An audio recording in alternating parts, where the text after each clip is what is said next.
SB Club. Mamma mia, mamma mia, mamma mia, che calore nella discoteca. Ah, parce que c'est avec un E. Ah, c'est moi. Bon, la seule qui sait faire de la télé, c'est Elsa. D'accord avec cette remarque. Hello, nous sommes en live. On est en Ça y est, live, c'est il y a que toi parti. qui sais faire. Bonjour. Alors, faut bien parler près du micro. Bon bah les filles, ça marque. Ah ouais, c'était canon. En beauté. Chill. Les beautés. Merci à à cette toute invitation. Avec plaisir. Le sésame dans les dents. Ah oui, le sésame dans les dents. Là, oui. Encore, Marie. En fait, vous nous faites des petits pièges, c'est ça? C'est ça. Bon les filles, ça commence, on est live. Ok. Tout d'abord, merci à toutes d'avoir répondu présentes pour ce tout premier dîner podcast. Salut beauté, le Summer Live. Qui marque le lancement du SB Club, le club dédié aux femmes audacieuses et successful. Surtout Surtout successful. Et belle. Et audacieuse. Et bien sûr. Et sexy. Et sensuel. Et sensuel. Et sexuel. Et c'est... Oh. Bon, on est vraiment ravis de vous avoir pour refaire le monde ce soir. Ok, super. Et merci à la caserne, merci à Maëva de nous accueillir dans ce lieu sublime. On prie pour pas se taper la pluie, mais normalement c'est bon. Et donc, comme vous le savez, le Summer Live est retransmis en live sur YouTube et sera disponible en replay sur YouTube pour les retardataires et aussi sur notre podcast Au Pire, sur toutes les plateformes. Voilà, si vous ne le connaissez pas encore, c'est le moment de vous mettre un peu au diapason. Et voilà, on va enchaîner avec la suite. Est-ce que vous êtes prêtes, les filles? Ouais. Oui. Je crois qu'il y a Justine qui a On sait reçu pas une trop à goutte. quoi s'attendre quand même. Non, on sait pas quelle sauce on va être mangé. Alors tiens, au pire, Fuck the weather. le nom de notre podcast, au pire. Et si on commençait par là, Marie? On se tourne vers toi. Oui, tourne-toi vers moi. Marie s'infiltre. It's all about au pire. Au pire. Et oui, Évidemment. au pire. Finalement, et d'ailleurs, on le comprend bien quand on va voir ton spectacle culot. Au pire, je suis ridicule. Au pire, j'échoue. Et quand on t'écoute, on comprend que l'audace peut s'apprendre en se détachant du regard des autres. Donc la question est, comment tu t'en détaches? Est-ce qu'il est vraiment possible de s'en détacher complètement? Car finalement, l'être humain est un animal sociable après tout. Oh putain. Et là, elle m'envoie ça direct. Vous avez 3 heures. Avec ce plan trois parties, mais avec lequel je vais répondre avec brio, hein, parce que c'est quand même un sujet que Et parle bien dans le micro, Marie, je te vois venir. à dominer ce sujet-là. Se libérer du regard des autres totalement, non. Absolument pas. S'habituer à la honte et à l'effet que le regard a sur nous, oui. S'habituer à quelque chose de désagréable, à quelque chose de toujours un peu flippant, qui fait battre le cœur, qui fait transpirer, qui fait rougir, qui fait postillonner, qui fait bégayer, ça c'est bon. C'est bon signe parce que c'est ce moment-là de vertige. Et tout acte d'audace est un vertige. Donc il faut apprendre à être en déséquilibre. Et dans le déséquilibre, évidemment... Il y a de l'équilibre. Pardon. Il y a de l'équilibre. Oui, Elsa, me donne la balle. Parce que je pense que tu t'es lancée. Et moi, j'ai envie de te dire, qu'est-ce que tu entendais par l'équilibre et le déséquilibre? Parce que c'est si beau, après tout. Non, mais parce que moi, je trouve que dans le déséquilibre, tu as de l'équilibre. Moi, je trouve mon équilibre dans mon déséquilibre. Il faut que je colle le micro. Ok. Colle tes lèvres. Tu vois? Et ben, en fait, c'est ça, c'est ce jeu d'équilibre qui fait qu'on est quand même sur un fil et que ce fil est magnifique. Il est beaucoup plus sympa en tout cas qu'être vraiment les pieds sur terre, parce que la vie est très ennuyeuse quand on est totalement les pieds sur terre. Et en fait, cet équilibre, il se joue avec malgré tout un sens de... Enfin, je dis qu'on ne peut pas se lancer dans un déséquilibre total si on n'a pas en soi les ressorts pour rebondir. Et donc c'est ça. Comment est-ce que ça s'apprend en fait? L'audace, ça s'apprend avec une sorte de devoir auquel on doit toutes s'astreindre, mais vraiment comme un... c'est un hors-choix, quoi. C'est obligé. C'est ce devoir de se dire que quoi qu'il arrive, je vais pouvoir rebondir. Quoi qu'il arrive, j'ai cette force-là qui fait que ce petit moment va passer. Et ce petit moment va passer dans la joie. Parce que c'est pas grave, en fait, d'échouer et c'est pas grave d'être ridicule. Au contraire, le moment de ridicule, c'est un moment de joie.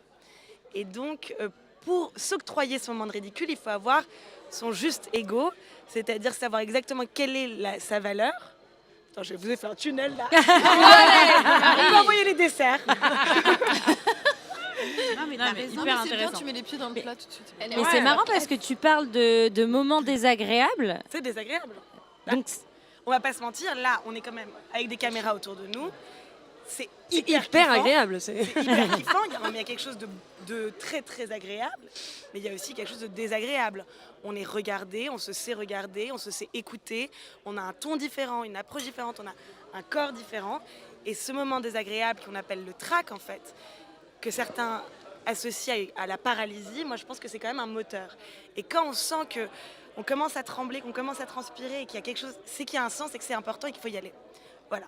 Moi, Elsa, vas-y, rebondis sur ton histoire. Non, mais de moi, kilométres. non, parce que moi, il y a des trucs, Marie, et pourtant, je suis libre, et pourtant, je peux faire plein de trucs, tu vois, mais il y a des choses que je serais incapable de faire que tu fais. Parce que toi, quand tu parles de cette audace, tu vois, tu as quand même, je sais pas, enfin, moi, j'aurais la trouille. Ah non, mais la trouille, oui. Ouais. est-ce La que tu te trouille. chies dessus, quoi? Ouais, non, mais moi j'ai vraiment très peur. Hein. Ah. Mais il y a eu je me suis donné cette loi il n'y a pas si longtemps, en fait, il y a même 2-3 ans, où je me suis dit qu'à partir du moment où la peur intervient, la peur est un mauvais sentiment, est une mauvaise émotion. Elle est une bonne émotion quand elle permet vraiment de réagir, quand elle permet vraiment de prendre ses jambes à son cou. Mais la peur disproportionnée au risque, c'est quelque chose de mal. Et pourquoi c'est quelque chose de mal? Parce que c'est quelque chose de lâche. Et donc, le fait d'avoir peur, c'est pas si grave. C'est le fait de s'arrêter et de la prendre comme une paralysie et se dire non, je vais pas faire ça parce que j'ai peur. Donc moi, je suis dans un calcul de risque qui est ce qu'il est. Parce que c'est vrai que je prends des risques qui sont parfois forts, parfois même immenses. Et ça, c'est mon truc à moi j'ai un rapport au risque qui est aussi, je suis assez casse-cou, etc. Mais, de manière générale, je veux pas que la peur m'empêche. Voilà. Mais est-ce que tu prends du plaisir dans la peur? Ah ouais, j'ai une adrénaline très forte. Ok. Je suis totalement addict à ça. Et je te dirais T'es même un tout peu dans- folle, en fait, Marie. Ouais. Et dès que je suis dans un trop grand confort, je suis pas heureuse, quoi. Le déséquilibre, on en vient. On y Tu retourne. vois? Donc le déséquilibre C'est ça. est ton équilibre. Voilà. Intéressant. Est-ce qu'il y en a d'autres qui ressentent ça Ça va, on vous dérange pas trop, là, Non, les mais deux l'audace, t'as aussi le fait de te. On fait que des opportunités. Ouais. Parce que ce que tu dis aussi, c'est à un moment donné, c'est ton audace qui a fait que tu te fais connaître, tu fais des choses, tu fais des rencontres. Enfin, tu vois, on est tous là. À un moment donné, je pense que c'est comment tu crées tes opportunités aussi comme ça. Et ce côté peur, c'est justement comment tu la laisses de côté, tu la mets sur le côté et tu dis, c'est pas grave.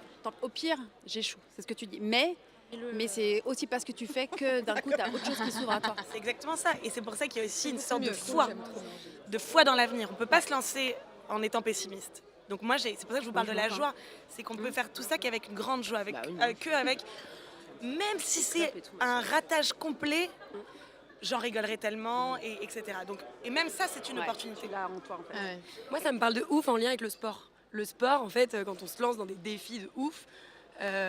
Triple Ironman, marathon des Ça, sables, moi, je des fais pas neiges. ça, mais je fais des half marathons des sables, c'est 120 km dans le désert en autosuffisance Wow. alimentaire. C'est déjà pas mal. Avec 9 kilos sur le dos, en vrai, c'est pas du plaisir. À un moment, t'as envie d'arrêter, t'en peux plus, t'as des émotions qui font des up and down, mais tu bosses ta résilience et les moments où t'as envie d'abandonner, c'est des moments où ça t'envoie une espèce d'adrénaline où tu te dis comment je fais pour changer mon mindset, pour avoir envie de continuer et de ne rien lâcher.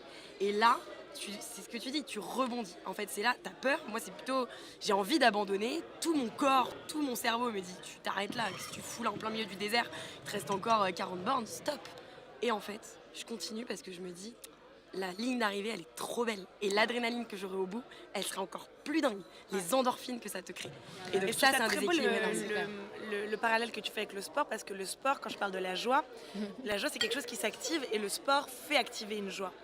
Et surtout, ce moment dans l'épreuve, c'est que dans l'épreuve que tu vas ressentir la joie la plus immense. Et ça, moi, je trouve ça... Alors, c'est un peu... Ça peut être vu comme un truc BDSM, mais pas tant que ça. Sur quoi on part, Marie? Qu'est-ce que tu nous fais là? Il y a un moment et de réconfort. souffrance physique. Et lorsque tu vas dépasser ce moment de souffrance physique, il va y avoir en toi une légèreté, etc. Et c'est ça aussi le ridicule.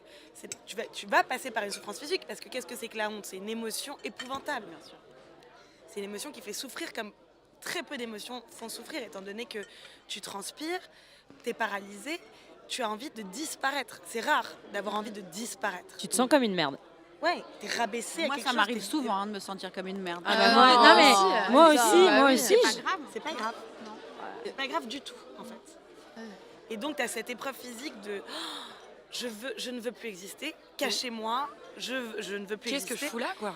Et tu peux le transformer. Et c'est quelque chose qui se transforme Donc si je comprends bien, toi tu dis je transforme la honte, la peur en joie, en joie et en fait en optimisme. en optimisme, en foi, et dans ce truc-là de, comme tu le dis très bien, de rapport au monde qui est totalement différent parce que qui est finalement beaucoup moins tourné sur soi. On pense souvent que ce qu'on appelle le culot, c'est quelque chose de très nombriliste. C'est quelque chose d'égotique, de je vais vous montrer, ce que je sais faire moi. Pas du tout. Le culot, c'est cette limite que tu as identifiée en toi et que tu vas dépasser. C'est totalement personnel. C'est quand tu dis, c'est vrai que moi, mon rapport au risque, tu peux pas t'identifier au fait que moi, pour moi, c'est pas si grave de faire une garde à vue. Voilà, mais ça me regarde. Ça veut pas dire que tu vas être moins culotté que moi. C'est-à-dire que chaque jour, tu vas te réveiller en te disant où est-ce que je suis dans mon confort, où est-ce que je suis dans ma prison, en fait. Et donc, le culot a plein de choses différentes. Aujourd'hui, moi, tous ces défis-là, c'est plus mes défis aujourd'hui. C'est bon, je me suis prouvé que j'étais une casse-cou et que j'ai d'autres défis beaucoup plus importants, beaucoup plus vertigineux. Tu vois. Tu voulais dire quelque chose, Sarah, non? Ouais, te je voulais parler de voyais, la peur et parler de moi, t'as parlé du sport, moi de mon accouchement. Oui. Ça fait 1 mois et demi que j'ai accouché et j'ai eu Du 2... plus joli bébé du monde Ah. quand même. qui est derrière Qui a moi. ta petite bouche. Et en fait, le jour de mon accouchement, j'ai eu 2 sentiments qui se sont juxtaposés et que je pensais contraires, qui étaient la détermination et la peur. Ouais. Et en fait, je suis allée à la maternité, j'avais peur, vraiment j'avais tellement peur de la douleur. Hey! Pardon pour le Il y a- Pour info, il y a une petite teuf à côté et là ils viennent de monter le son. En gros, j'étais déterminée, je savais que j'allais y arriver. Je savais que j'allais faire mon projet parce que j'ai fait un accouchement naturel, etc. Je voulais pas la péridurale et tout. Donc j'étais Attends, déterre. vas-y, raconte tout en détail. Genre t'y es allée, tu t'étais préparée. En fait, j'avais mon projet, donc j'étais déterminée, donc sentiment 1, tu vois. Et comme c'est mon 2e bébé, je me rappelais de la douleur du premier. Et en fait, j'ai eu peur de cette douleur. Je crois que mon corps, il a eu un... Et donc j'ai eu un rappel. les 2 sensations ensemble et je pensais pas que c'était possible. J'y suis allée, mais j'avais peur. J'avais la peur de ma life parce que je croyais que j'allais mourir de douleur, en fait. quoi. Mais Parce j'étais que déterre, j'étais Ton vraiment premier déterre. accouchement, tu l'avais fait aussi de la même manière? Pareil, nature et Oui, tout. donc tu savais. Et là, à t'avais quoi peur. t'attendre. Ouais, d'accord. Ouais, même si j'étais déterre, j'avais peur, j'avais l'impression d'aller à la torture. Et- Mais j'avais peur, mais j'y suis allée quand même. Et à un moment, j'étais assise et j'étais là, putain, mais j'ai vraiment rester chez toi. non, j'étais sur le banc et mon mec était là, bon, bah, on y va, on va à la maternité. J'étais là. Et c'est quoi le souvenir que t'en as? C'était horrible? Non, j'ai un souvenir de. Je suis hyper fière de moi en fait. Ah. Et même quand la meuf elle mettait ses doigts pour vous regarder l'ouverture de ton col, elle était là, ah bah vous êtes à 3, je suis dire que je vais accoucher, elle était là, bah oui là, c'est dans quelques heures, j'étais là, vous êtes sûrs là. J'étais pas, j'avais peur mais j'étais déterre. Donc tu vois, c'est un peu la même chose. Et finalement. qu'est-ce qui a fait que tu as surmonté ta peur? Il faut que je fasse un raccord cheveux. Parce que j'ai lâché prise un moment. Bah, j'étais sur mon petit banc et j'ai chialé. J'ai fait genre. Voilà, je sais pas si c'est les mêmes cas de figure, mais. Non, mais. Mais en tout cas, je me suis dit pour l'avenir, quand t'as peur, c'est pas grave, tu peux y aller. Il n'y a pas que la peur qui paralyse, quoi. Bien sûr. C'est bien. Et mais t'as eu mal ou pas en vrai? J'ai eu tellement mal, j'ai eu C'est ça que tellement je veux mal. savoir. Elsa, J'ai eu tellement la mal. vérité, t'as eu. La vérité, on veut la vérité. Qui ça? C'est la vodka. C'est la Mais vodka. moi, c'est un verre. C'est la vodka. Elsa, elle a besoin de se détendre. Ah ouais, moi aussi. Non, non, j'ai eu hyper mal. Chris qui l'a fait. T'as présenté Chris un peu? Ah non, j'ai pas. T'as pas. Bah non, j'ai pas Non, mais présenté tu l'as Chris. présenté à la caméra? Ah non, on n'a pas présenté. Chris, est-ce qu'on peut... On peut présenter Pénélope aussi. Avec Pénélope! Ma petite sœur. Oh. J'adore. On se ressemble pas, hein. Non, on s'en fout. C'est pas les mêmes couleurs. On va ensemble. Alors, du coup, désolée, qu'est-ce que j'ai raté? Alors, mais t'as raté Sarah qui l'accouchement. parlait de... Non, mais qui parlait de 2 sentiments, à savoir la peur et la détermination qui sont juxtaposés lors de son accouchement. Et on se demande, et elle nous expliquait qu'elle avait surmonté ça en lâchant prise et en pleurant. Et bah, ça Moi, me j'ai paraît. souvent les deux qui se juxtaposent parce que j'ai une peur panique de parler en public. Ah, c'est bien. Donc là, par exemple, je suis très stressée. On n'est pas vraiment en public. Mais c'est bien là, tu lâches prise. Entre Tu lâches Et prise. en fait, je suis très déterminée aussi à dépasser ça parce que c'est dommage, c'est inutile en fait. Comme tu disais, c'est un sentiment négatif, il ne faut pas être paralysé par ça. Et donc, je ressens souvent ces deux sentiments en même temps et à chaque fois, ça me fait du bien. En revanche, j'aime pas du tout. J'ai pas du tout ce côté adrénaline, kiff après quoi. Ça, j'ai du mal à le ressentir. Parce que J'arrive peut-être pas. que t'aimes pas tellement parler en public.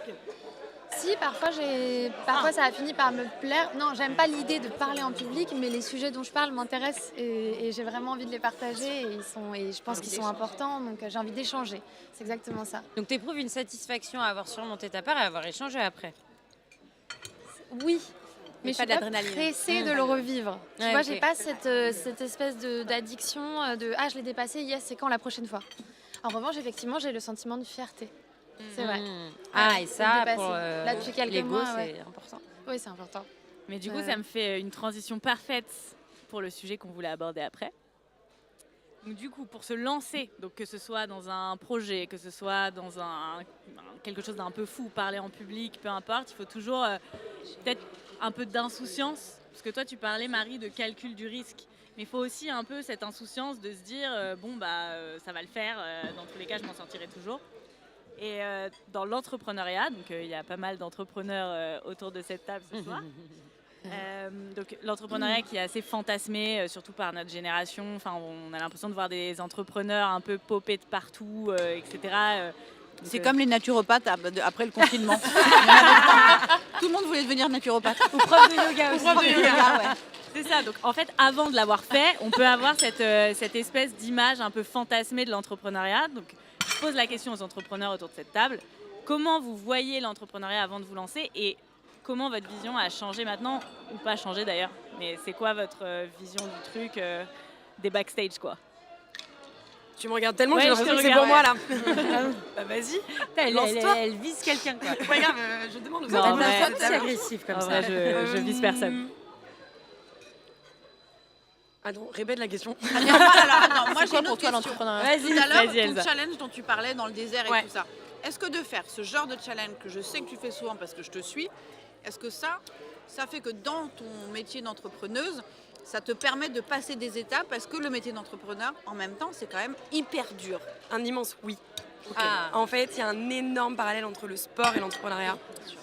Moi, je me suis lancée dans l'entrepreneuriat il y a 4 ans. Enfin, il y a 5 ans en fait, puisque ma boîte respire à 4 ans depuis hier, d'ailleurs. Bravo. Bel anniversaire. Et Ok, à laquelle Julie était encore là. merci de nous avoir invités. Ça fait Moi, je plaisir. viens toutes les fêtes. Mais les 5 ans, vous serez toutes là, Ah. clairement. Et j'avais tellement peur de me lancer. En fait, la peur que j'avais, c'était de pas tout maîtriser. De me dire, mais comment tu peux te lancer dans l'entrepreneuriat dans une boîte où en fait le business, c'est tellement de pans dans ton business que tu dois faire que je me suis dit, mais je connaîtrai jamais tout. C'est impossible. Et en fait, il a fallu que je m'entoure des bonnes personnes qui connaissaient ce que moi je ne savais pas faire et que je capitalise sur mes forces et mes faiblesses. Et ça a été une épreuve énorme à surmonter. Et encore aujourd'hui, je continue d'apprendre quelles sont mes forces, quelles sont mes faiblesses, et du coup de m'entourer de personnes pour qui mes faiblesses sont leurs forces. Et là, c'était plus pour répondre à ta question, mais pour faire le parallèle avec le sport. Du coup, je me suis mise à courir à peu près au même moment, il y a 6 ans. Et l'objectif, c'était de courir mon premier marathon quand je me suis mise à courir. J'ai couru mon premier marathon 6 mois après. Ouais. J'en ai chié de ouf. Costaud. C'était horrible. Je m'y suis mise Wow. parce que ma mère, pour ses 50 ans, s'était inscrite pour son premier marathon. Elle l'a fait. Je me suis dit, c'est un truc de malade. Je veux vivre les mêmes émotions. Je me suis inscrite. Ça a été hardcore, mais en fin de compte, quand j'ai passé la ligne d'arrivée, j'ai été tellement submergée d'émotions, de bonheur et de fierté que j'ai pris une confiance en moi d'un coup, une énorme claque, me disant, tu te pensais incapable, mais t'es capable. Et en fait, toute ma vie aujourd'hui est faite de ça.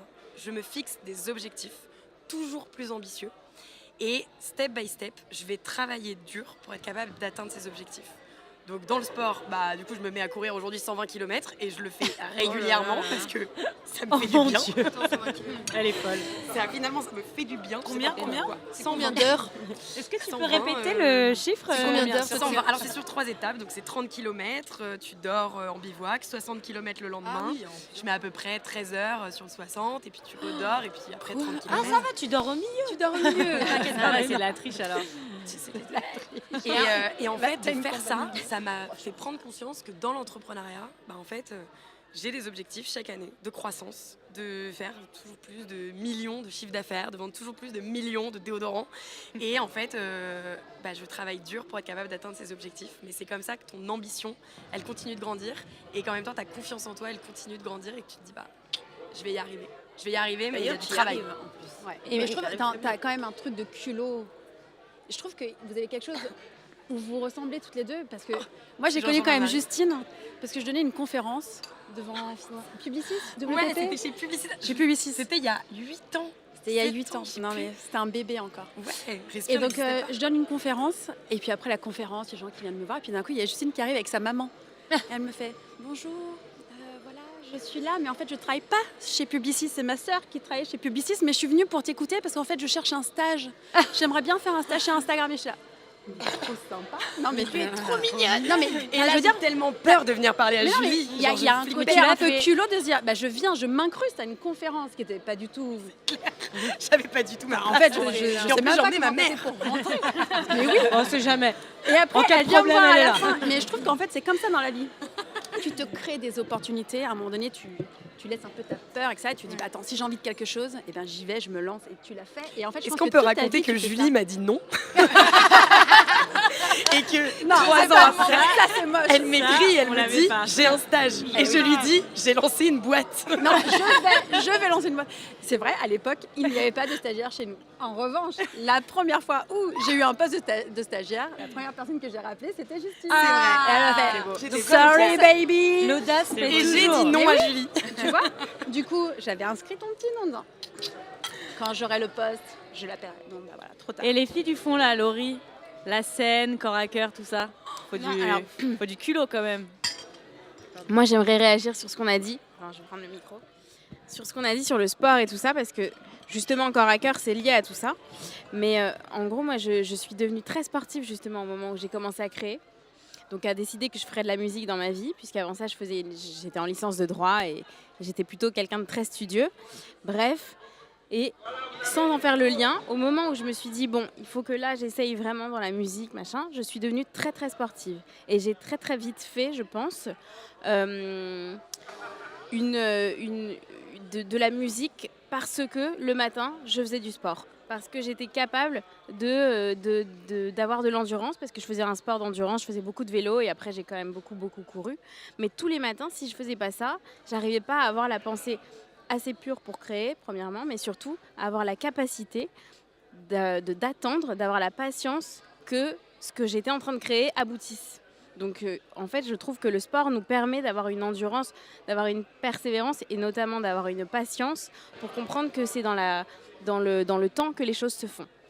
Sauf que, et c'est là où je vais mettre un petit bémol, c'est que moi je suis devenue très très très dépendante de ça, de cet effort.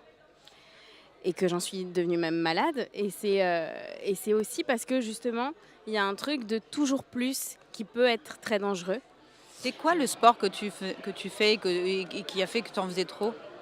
C'était l'endurance. En fait, moi, j'adorais me dire que là, j'ai fait 70 km de vélo et demain, j'en ferai 80. Et donc, je faisais 80 km de vélo tous les jours. Ouais. Et ça, Mais Laurie, mais c'est que je savais absolument pas ça. Si.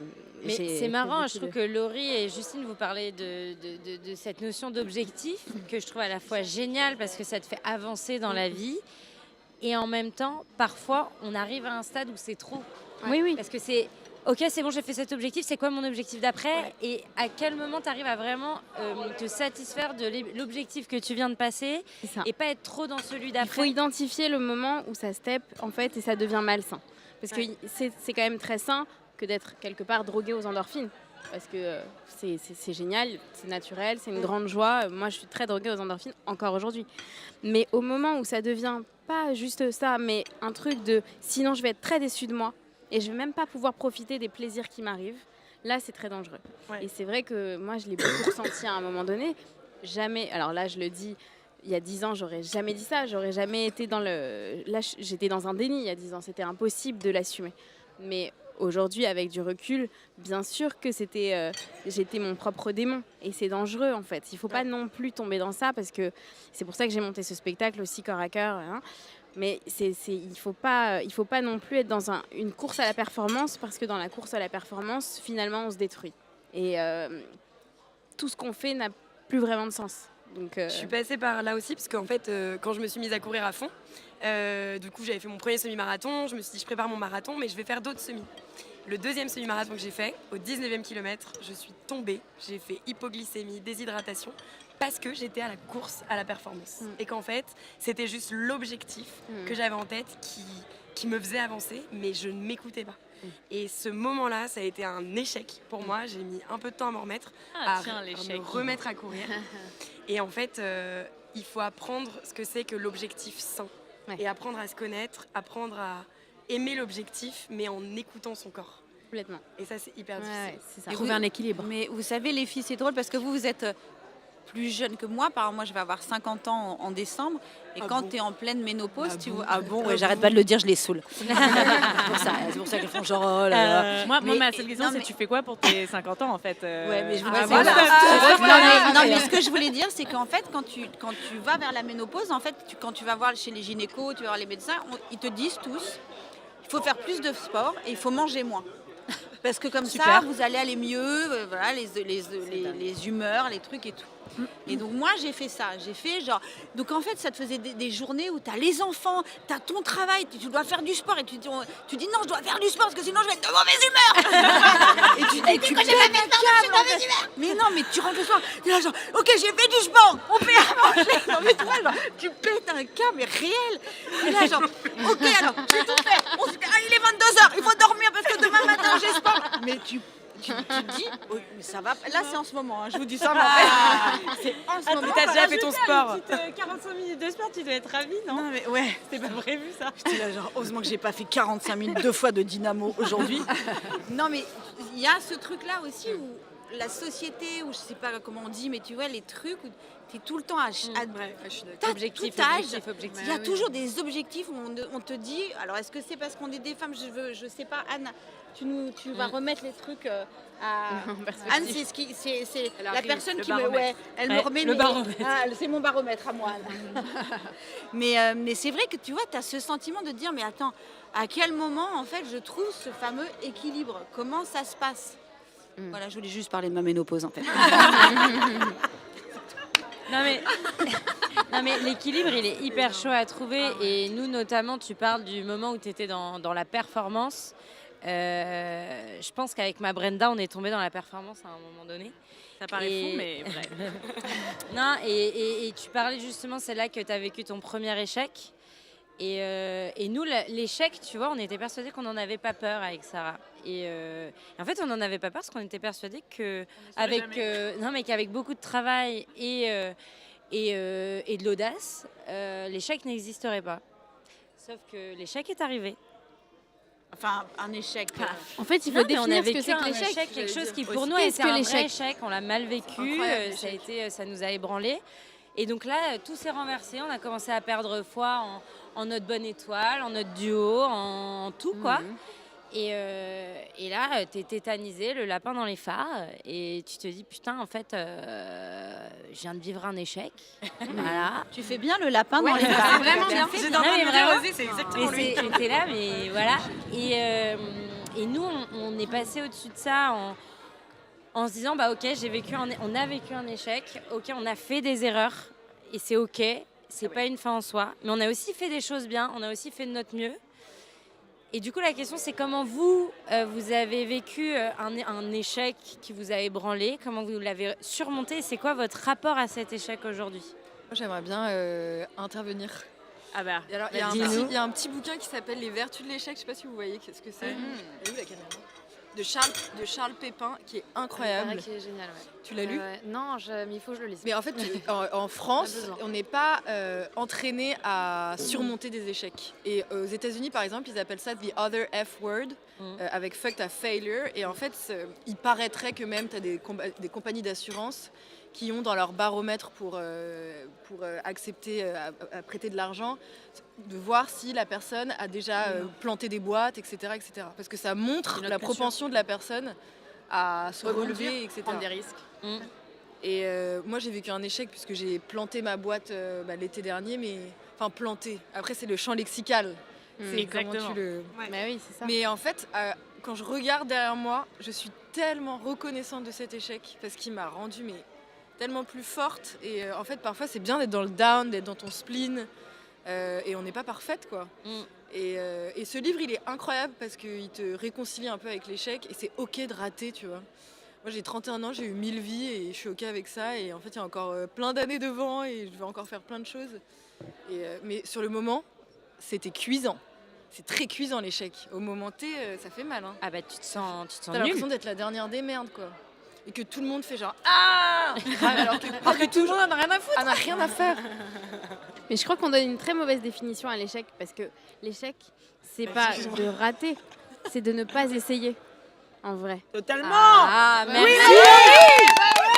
Oui. Jingle. Normalement, on doit mettre des jingles. Je sais pas si ça a marché. Attends, est-ce qu'il y a de la vodka là-dedans? Jingle, est-ce que ça marche? Genre ton bonsoir. Allez. Il est lancé. Je l'entends pas. Non mais les gens l'entendent. C'est bien qu'on danse là. Sachez, Ça se trouve, il est terminé, mais sachez même que- pas. C'est même pas sachez le son du jingle. Moi, je suis vraiment un sac à vocabulaire. Ok. On aime. voilà, les jingle. filles, sachez pour votre information que si vous dites bien jingle dans le micro, il y a le jingle qui se déclenche. Jingle. Jingle. Ah oui. C'est bon ça. C'est énorme, j'adore. Jingle. On a le droit. Ça marche pas. Non, mais Too franchement, much, les too gens much. vont se déconnecter du live, là, ça va être catastrophique. Donc, Où est-ce qu'on en était? je sais plus où on en est. Laurie, merci. Ah oui, Laurie, merci. Laurie. Ouais. Oui, c'est de ne pas essayer. Oui, franchement, Mais oui, grave, mais putain, on nous lancez-vous l'apprend là. pas, on nous l'apprend Faites pas pas comme chier. ça en fait. À l'école, on nous l'apprend pas comme ça. Et moi, mon premier échec, ça a été mes résultats au bac français. J'ai eu de très mauvais résultats au bac français. Pour moi, qui était une très très bonne élève. Et petit chat. Ce jour-là, le lendemain, j'en ai beaucoup parlé, donc j'en parle. Le lendemain de ça, j'ai eu conscience de ce que je mangeais. Alors que j'avais jamais conscience de ce que je mangeais, j'avais envie de grossir, moi je me sentais maigre. Et là, tout était un poids dans ma tête. Longtemps après, j'ai eu 10 ans d'anorexie mentale, longtemps après j'ai compris qu'en fait j'avais culpabilisé, j'avais honte parce que j'avais échoué aux yeux des professeurs, aux yeux de mes parents, et c'est ces yeux-là qui me façonnaient. Moi, mon regard sur moi, mon appréhension sur moi, elle dépendait de ces regards-là.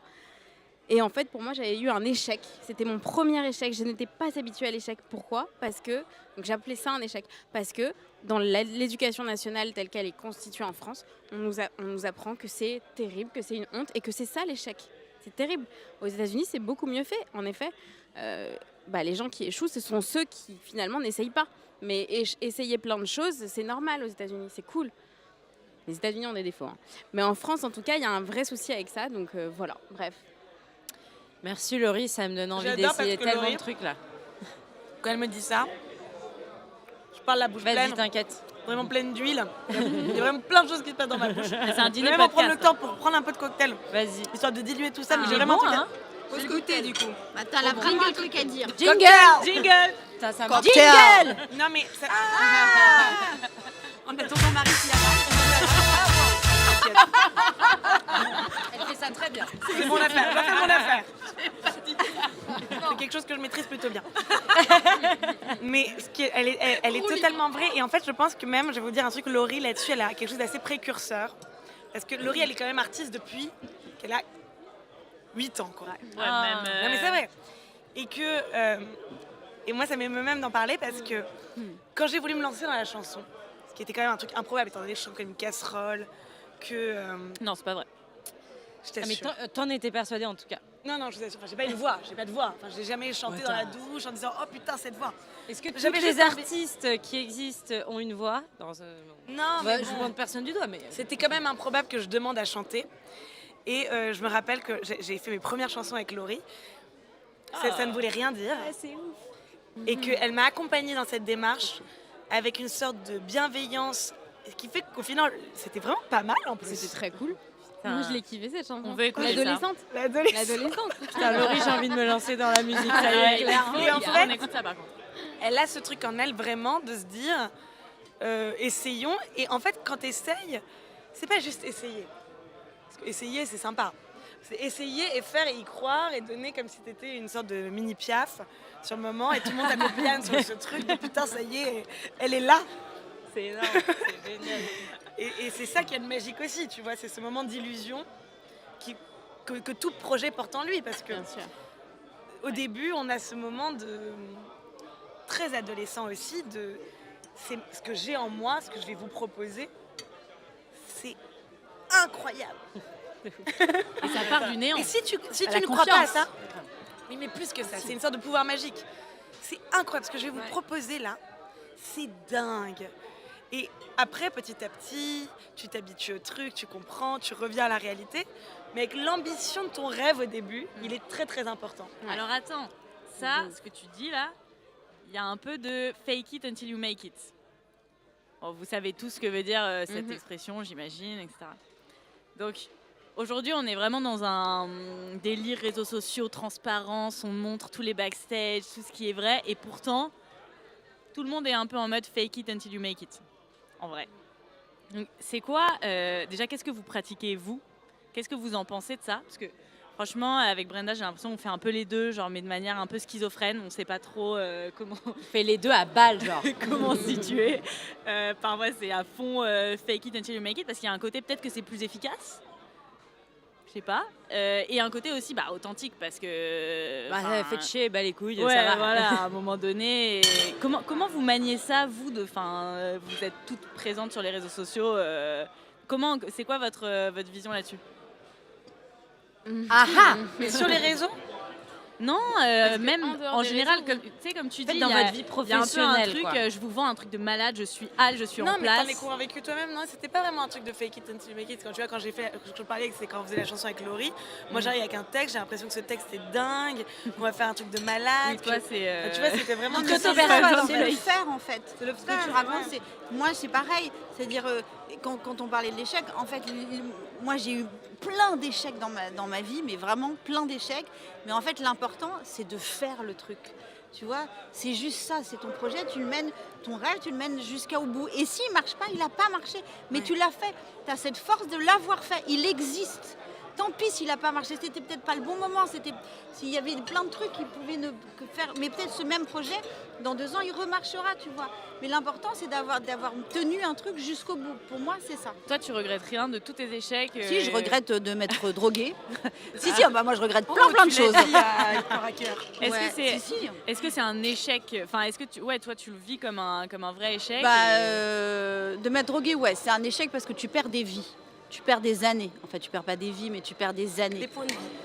Des points Oui, de c'est vie, ça, tu mets longtemps à t'en remettre. Donc moi, oui, si, tu vois, il y a des échecs comme ça, quand c'est long, que tu travailles après sur toi pendant des années pour te remettre de quelque chose, c'est dommage. Parce que tu perds une énergie pour d'autres choses, tu vois. Donc ouais, ça c'est nul. Ne vous droguez pas. La drogue, c'est très. Tel est le message du podcast. Ouais, c'est le message d'aujourd'hui. Donc vous savez pas si vous êtes plutôt fake it until you make it ou Moi, je plutôt suis pas du dans- tout fait. Moi, j'ai pas compris la question. T'as compris, toi? Non, toi, Elsa, t'es pas du tout fake it until you make it. Toi, Elsa, t'es juste 100% authenticité. Mais d'ailleurs, une authenticité évidemment. qui est rarissime pour le coup, parce que tu partages des Rarissime, choses. je répète, rarissime. Ouais, parce que tu partages des choses vraiment super personnelles sur les réseaux. Et ça touche en plein cœur parce que c'est tellement sincère et tout. Et c'est quoi pour toi? C'est un peu ton exutoire, ton journal intime? Pas du tout. C'est quoi quand t'écris tout ça? Mais j'ai pas du tout la sensation. En fait, j'ai pas la sensation de. Mais non, mais je bug. Mais parce que je me suis rendu. Non, je bug parce qu'il y a un bébé sur son miroir. Non, mais moi, il faut revenir à un truc. Moi, d'abord, j'ai eu un père qui dessinait et qui racontait sa vie dans ses dessins. J'ai une mère qui écrivait et qui racontait sa vie dans l'écriture. Donc, en fait, se raconter, est assez normal dans ma famille. C'est une manière de vivre et d'être et se raconter, que ça soit dans les mots, que ça soit à la télévision, que ça soit sur les réseaux. C'est une forme naturelle pour moi de faire, vie, quoi, quoi. de vie, ouais. Et encore, il faut faire attention parce que Insta, c'est pas la vraie vie. Au revoir Judith, au revoir Catel. Mais voilà, donc en fait, je raconte des choses, mais j'ai encore beaucoup d'intimité en fait. Vous ne savez pas tout. Mais c'est intéressant que tu parles de ça parce que moi je l'ai compris très tard qu'il fallait se raconter. Alors pas forcément sur Instagram, mais tu vois, avoir un journal intime, tu sais, on t'en parle quand t'es petite, tiens, petit carnet pour ton journal intime ou je sais pas quoi. J'ai jamais été très écriture, tu vois. Et puis un jour j'ai commencé à écrire, à sortir mes émotions. Putain, ça allait beaucoup mieux quoi. Non mais sans déconner, mais on nous le dit pas à l'école. Faut que tu aies un exutoire où tu formules tes émotions. Moi j'étais en fait comme un mec, tu vois, qui formule pas. Enfin, un mec selon notre société, tu vois. On rentre dans le vif du Non, sujet. mais non, mais ça te crée des autistes hein, avec la communication. Moi, c'est ce que j'étais. Attention, autiste, c'est pas mal non plus. Hein. Non, c'est pas mal, justement. C'est quelqu'un qui a beaucoup de mal à partager ses émotions. Et moi, j'en étais vraiment... les autistes, enfin, moi, de ce que j'en connais, c'est des gens très sensibles et qui, du coup, se renferment. Et moi, c'était ça, en gros, parce que on m'a pas appris à exprimer, alors peut-être en famille, mais du coup, c'était pas du tout fait de manière diplomate, et d'écrire ou de le sortir via des voices, des trucs, enfin bon, toutes ces formes, ça fait vachement de bien, mais j'ai l'impression que beaucoup de gens le font, mais on le dit pas, et que c'est pas un truc qu'on nous apprend, quoi. Enfin, je sais pas, est-ce que vous avez un journal intime, un truc ? Non ? Oui. Ah, Julie, t'as pas de journal intime ? Ah non, J'adorerais lire ton journal intime. j'ai pas de journal intime. Mais en plus, je n'aime pas écrire. Ah bah, Moi, je suis quelqu'un, je ne sais pas écrire. je me suis mis au Tu vois. voice. Oui, je me fais des voice. Je me parle à moi-même. Pas mal. Le WhatsApp Moi, avec toi-même, non, doit mais être les vachement gars, cool. moi j'ai hyper peur qu'un jour quelqu'un tombe dans mon dictaphone de mon téléphone. Hein. Ouais, non, mais je pense que ça dépend aussi des besoins. Au pire, moi, je saoule mon mec, tu vois. Tu vois, c'est ma manière de m'exprimer et de pouvoir partager ça. C'est quoi votre exutoire ? Comment vous... Ah, moi j'écris dans mes notes, n'allez pas regarder dans mes notes. Ah ouais. Ok. Ah oui, quand j'ai besoin, je m'exprime. Et j'aime pas écrire non plus. C'est pas du tout ma manière de m'exprimer. Ça peut être la peinture un moment, tu vois. Je dessinais, et pareil, je dessine pas de manière incroyable, mais juste c'est des manières d'exprimer, de lâcher prise, de faire un point aussi sur l'endroit où on en est. Et Genre, ouais, je sais pas, t'es en PLS, t'écris PLS en peinture ou non mais c'est une vraie question. Genre, Alors pour ce qui est de la faire le point peinture, sur tes émotions. Bon, la peinture, c'était un moment particulier. Ça permet d'être vraiment dans le moment. C'est un peu une méditation active. Ok.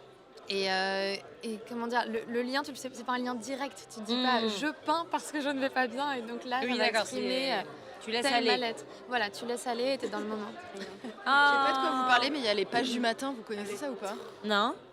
Il y a un livre qui s'appelle Libérez votre créativité. Vous connaissez ce bouquin ou pas ? Non. J'arrive Oh, avec ça mes va avec éléments. tous tes livres là. Alors moi, il faut savoir que j'adore Crâneuse. lire et je vais à la bibliothèque, genre je lis tout le temps et tout. Il y a un bouquin qui Premier s'appelle podcast, Libérez hein. votre créativité de Julia Cameron et qui était la compagne d'un réalisateur, on s'en fout en fait. On s'en fout que c'était la compagne d'un réalisateur. Et en fait, c'est un programme en 3 mois pour libérer ta créativité et tu as des exercices. C'est Génial. incroyable. Genre faites-le franchement si vous avez le temps. Moi, j'ai fait genre 2 mois. Et tu as un exercice qui est les pages du matin. Il faut écrire 3 pages le matin où tu fais un flot de paroles, tu vois. Et Génial. franchement, c'est un des seuls exercices que j'ai gardé. Et tu as aussi le rendez-vous avec l'artiste qui est assez cool. Et en fait, elle te dit 1 fois par semaine, tu fais un truc pour toi où tu vas dessiner, faire la bouffe. Enfin, tu vois, vraiment genre 1 heure pour toi, quoi. Ah bah. Désolée Sarah, je t'écoutais pas du tout. C'est un J'étais absorbée par... Attends, et le rendez-vous avec l'artiste, et tu fais de la peinture Elle a envie de s'exprimer. C'est les aléas du direct. Premier podcast, hein. Elle exprime ses émotions. Anna, c'est comme un peu un journal intime. Toi, Anna est très silencieuse depuis le début du dîner. J'aimerais qu'Anna s'exprime. Non, mais j'écoute, je parle tout le temps donc. Non mais toi, t'as une Là, sorte de ça me- journal intime politique, on pourrait dire ça aussi. Ou engagé, est-ce qu'on peut dire ça?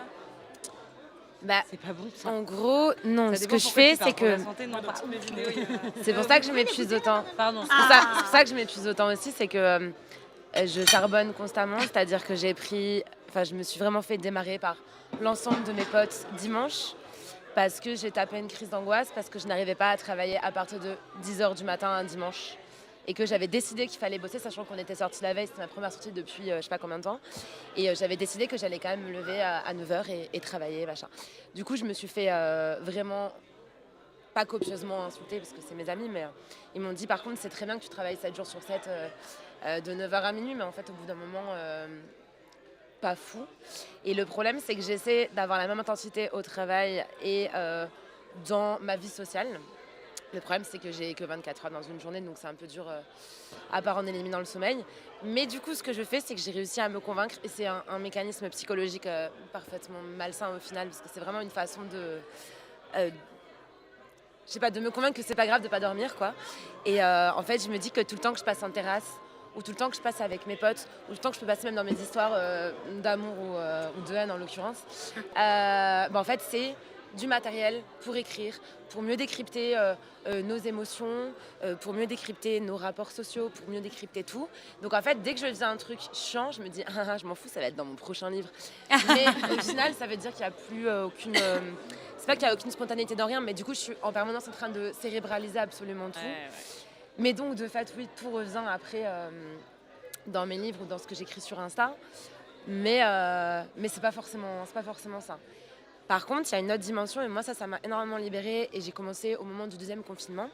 En fait, j'ai pris en notoriété très vite et d'un coup. Mais, j'allais dire sans raison, non, c'était pas sans raison, mais en gros, j'avais une page Instagram qui a très bien fonctionné, donc de même. Ça a si bien marché qu'au bout de 6 mois, j'ai été recrutée pour un stage à Paris. Et donc je me suis retrouvée à Paris, qui n'est pas du tout ma ville. Et je me suis retrouvée à porter une affaire plus grosse que moi face à une multinationale américaine qui est Uber. Et donc du jour au lendemain, j'avais jamais fait la moindre interview. Je me suis retrouvée sur CNews. À une heure de grande écoute, ça a été ma première télé. Donc un peu intense. Et je sais plus où je voulais en venir du coup, parce que je perds la tête. Ah oui, si. Non, du coup, pendant un an et demi, je me suis dit, ok, on est focus, je représente un truc pour les gens, je représente un espèce de modèle d'engagement, parce que je recevais full message et je savais pas quoi en faire, des gens qui me disaient, ah, tu m'as sauvé la vie, ah, t'es mon héroïne, ah, tu m'as truc. Et c'est comme les messages de haine qui sont tout aussi nombreux, voilà. Mais du coup, t'es dans un déséquilibre qui ne fait pas du tout partie de la vie réelle, constant. Et du coup, ce que je me disais, c'est ok, j'ai pas le droit de montrer de la normalité sur les réseaux, puisque si j'inspire les gens, si je leur montre que moi aussi j'ai des failles, c'est foutu en fait. Enfin, je vais plus avoir de crédibilité dans ce que je fais. Quand je vais aller à la télé face au ministre, on va me dire ouais, l'autre jour t'étais en PLS à cause de tes règles ou d'une gueule de bois, donc alors qu'en fait non, j'ai le droit aussi. Et du coup, j'ai commencé à en parler sur les réseaux pendant le 2e confinement, donc le confinement des ténèbres là qui a duré, on savait même plus quand ça finissait. Et en fait, à partir de là, j'ai pas arrêté. Et je me suis rendu compte que parler de troubles de santé mentale, d'anxiété, de neuroatypie, de troubles alimentaires, de, je sais pas, d'addiction ou de chagrin d'amour, en fait, ça faisait grave de bien aux gens. D'autant plus quand ça vient de figures qu'ils ou elles admirent pour des raisons qui sont légitimes ou pas, ça c'est encore un autre débat. Mais en fait, de se dire, ok, cette personne que j'aime bien, elle vit ça aussi, donc c'est normal. Aussi, ouais. Et en fait, ça change tout. Et depuis, j'ai plus jamais arrêté. Et des fois, c'est un peu gênant par rapport à ma vie normale, puisque j'ai une vie privée tout à fait basique dans une ville qui est beaucoup plus chill, donc où j'ai pas des événements tous les soirs et tout. Donc ça me laisse du temps. Mais du coup, c'est un peu gênant, puisque je sais pas, par exemple, quand je rencontre des nouveaux potes ou quand je commence une histoire d'amour ou quoi, j'ai envie, comme tout le monde, d'être un peu mystérieuse. Genre, Et en fait, non, parce qu'il y a toute ma vie dans le truc. Ou alors derrière, je vais faire des mèmes à me faire le mème, il était sur machin. Bah non, en fait, j'ai juste fait une blague générale sur le comportement des mecs ou sur le comportement même des meufs d'ailleurs. Et en fait, du coup, il y a tout ce paradoxe. Et c'est compliqué, je pense que toutes les personnes ici doivent le ressentir. Elsa, ici présente, m'en a parlé il n'y a pas plus tard qu'il y a 2 semaines quand on s'est vus. Tu me disais c'est drôle, je disais des trucs à la télé, je m'en souviens même plus, puis les gens ils m'en reparlent après. Bien sûr. Mais Elsa a la mémoire courte, c'est comme quand elle oublie qu'elle fait du bien aux gens et qu'elle oublie que quand elle a fait sa dédicace à un livre et une tasse de thé, la librairie n'avait jamais été aussi pleine et que tout le monde pleurait d'émotion tellement elle fait du bien aux gens. T'es trop mignonne. Mais c'est vrai, ce que tu racontes, c'est vrai. Il m'est arrivé un truc où, évidemment, dans les émissions de Bel et Bien, j'oublie, moi, ce que je raconte. Et un soir, il y a une femme, j'étais dans un anniversaire, il y a une femme qui est arrivée, ça va te faire rire, Marie. Une femme vraiment en plus ravissante et tout. Et elle arrive comme ça, elle me dit « Moi aussi, j'ai peur et je fais l'amour dans le noir. » Et vraiment, j'étais... Et je dis « Ok, c'est pas grave. » Elle me dit « Non, mais moi aussi, c'est comme vous. » Et donc, je me dis « Mais je la connais. Quand est-ce que je lui ai raconté ça ?» Tu fais l'amour avec elle dans le noir. Je te jure, j'étais là. Mais on a couché ensemble, je me souviens pas. Qu'est-ce que je fais, tu vois. Et c'est vrai qu'elle m'a dit, mais vous savez, c'est dans Bel et Bien, vous en avez pas. Je dis, ah, d'accord. ça. Déjà deux, moi, je Mais trouve. ce que je voulais dire par rapport à ce que tu disais, Elsa, sur le rapport entre l'intime et l'art, c'est-à-dire le fait de s'exprimer sur soi, quand on s'exprime sur soi, malgré tout, même si c'est la chose la plus vraie, c'est soi, mais c'est pas vraiment totalement soi non plus. C'est transcendé par le support, par le média, par le moment. Et c'est vrai que ceux qui n'arrivent pas à faire le décalage et qui voient tout de suite « Ah mais je te connais !» Mais en fait non. Tant que je ne t'ai pas rencontré, tant que je n'ai pas un lien avec toi, tu ne connais rien de moi. Même si je fais une autobiographie à la Rousseau, tu vois, même si je dis tout. Tu ne sauras rien de moi. Et je pense que c'est important de le rappeler, parce que souvent on a peut-être peur de s'exposer. Après moi je m'expose très peu, j'expose pas du tout mon intimité sur les réseaux ou quoi que ce soit. Mais si j'étais amenée à le faire, j'y verrais pas une Marie telle que tu peux me voir là quand je te parle, etc. C'est quelque chose de totalement différent. C'est différent le moi de l'art, même s'il est totalement disséqué. Déjà, c'est notre propre regard que l'on se fait. Donc, je pense qu'il faut faire attention aussi à ça, parce qu'il y a aujourd'hui un peu cette sorte de pornographie qui peut exister sur les réseaux sociaux. On croit que ce sont les gens qui croient eux-mêmes que ce sont eux, et qui, malgré tout, ça reste pas une image, mais un autre support de soi-même. Forcément, on a interviewé plusieurs personnes pour notre podcast, et dont j'ai Rokhaya Diallo et Barbara Pravi, qui parlent de ça, de cette dualité, du fait que y a Rokhaya dans la vie personnelle, Barbara dans sa vie perso, et leur personnage, qui est leur personnage pour le boulot. Alors Rokhaya, donc, c'est une journaliste, Barbara, c'est l'artiste. Et elles disent, elles partagent quelques petites choses de leur perso, et surtout leur vision de la vie et leur art. Et en fait, c'est pas du tout les mêmes personnes. Et elles disent que ça leur permet aussi de se protéger, parce que tu es ultra mis en avant, beaucoup de gens te connaissent, s'identifient, notamment pour Rokhaya qui fait pas toujours l'unanimité. Elle disait, mais heureusement que moi je le prends pas personnellement, parce qu'en fait c'est too much en fait, sinon.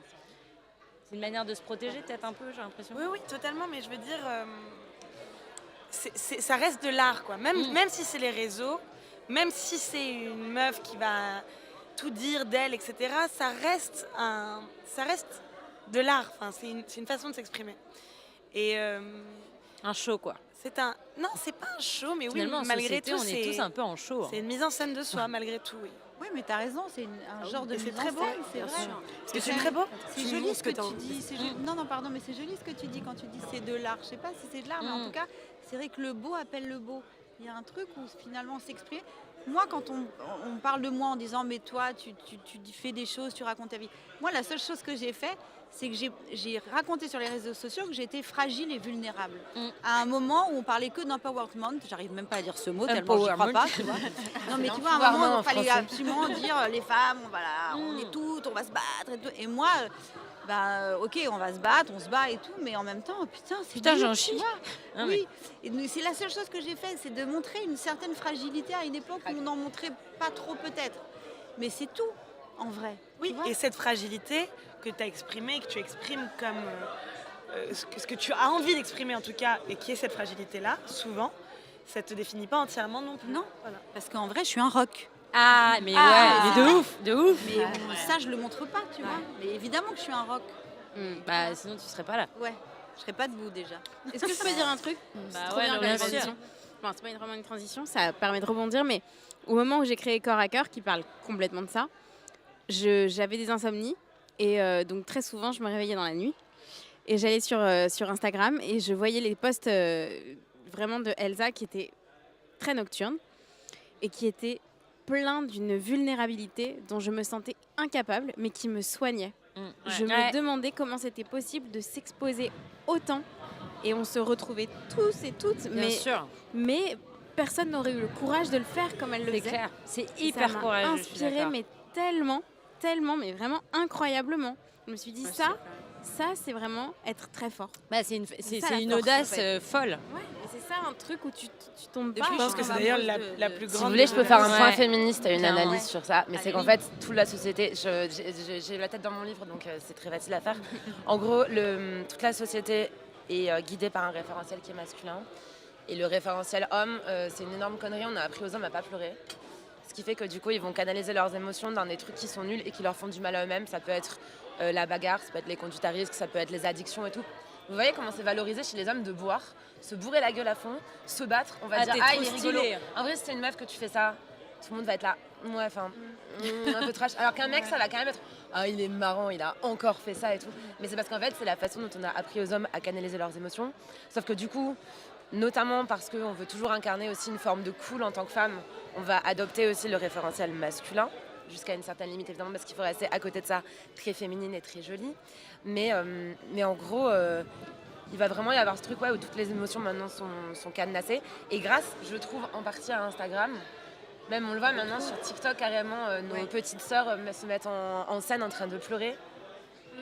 Et genre, il y a vraiment un truc, limite, c'est cool de montrer des émotions aussi fortes. Je pense aussi à mon amie Morgane Hortin qui met énormément en valeur l'émotion, les larmes, tout ça et tout.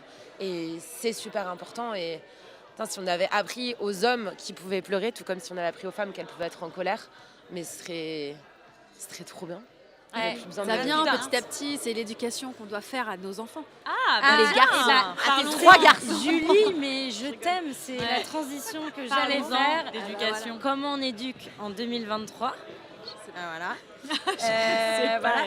Quels sont les principaux messages à transmettre, que ce soit un homme, une femme?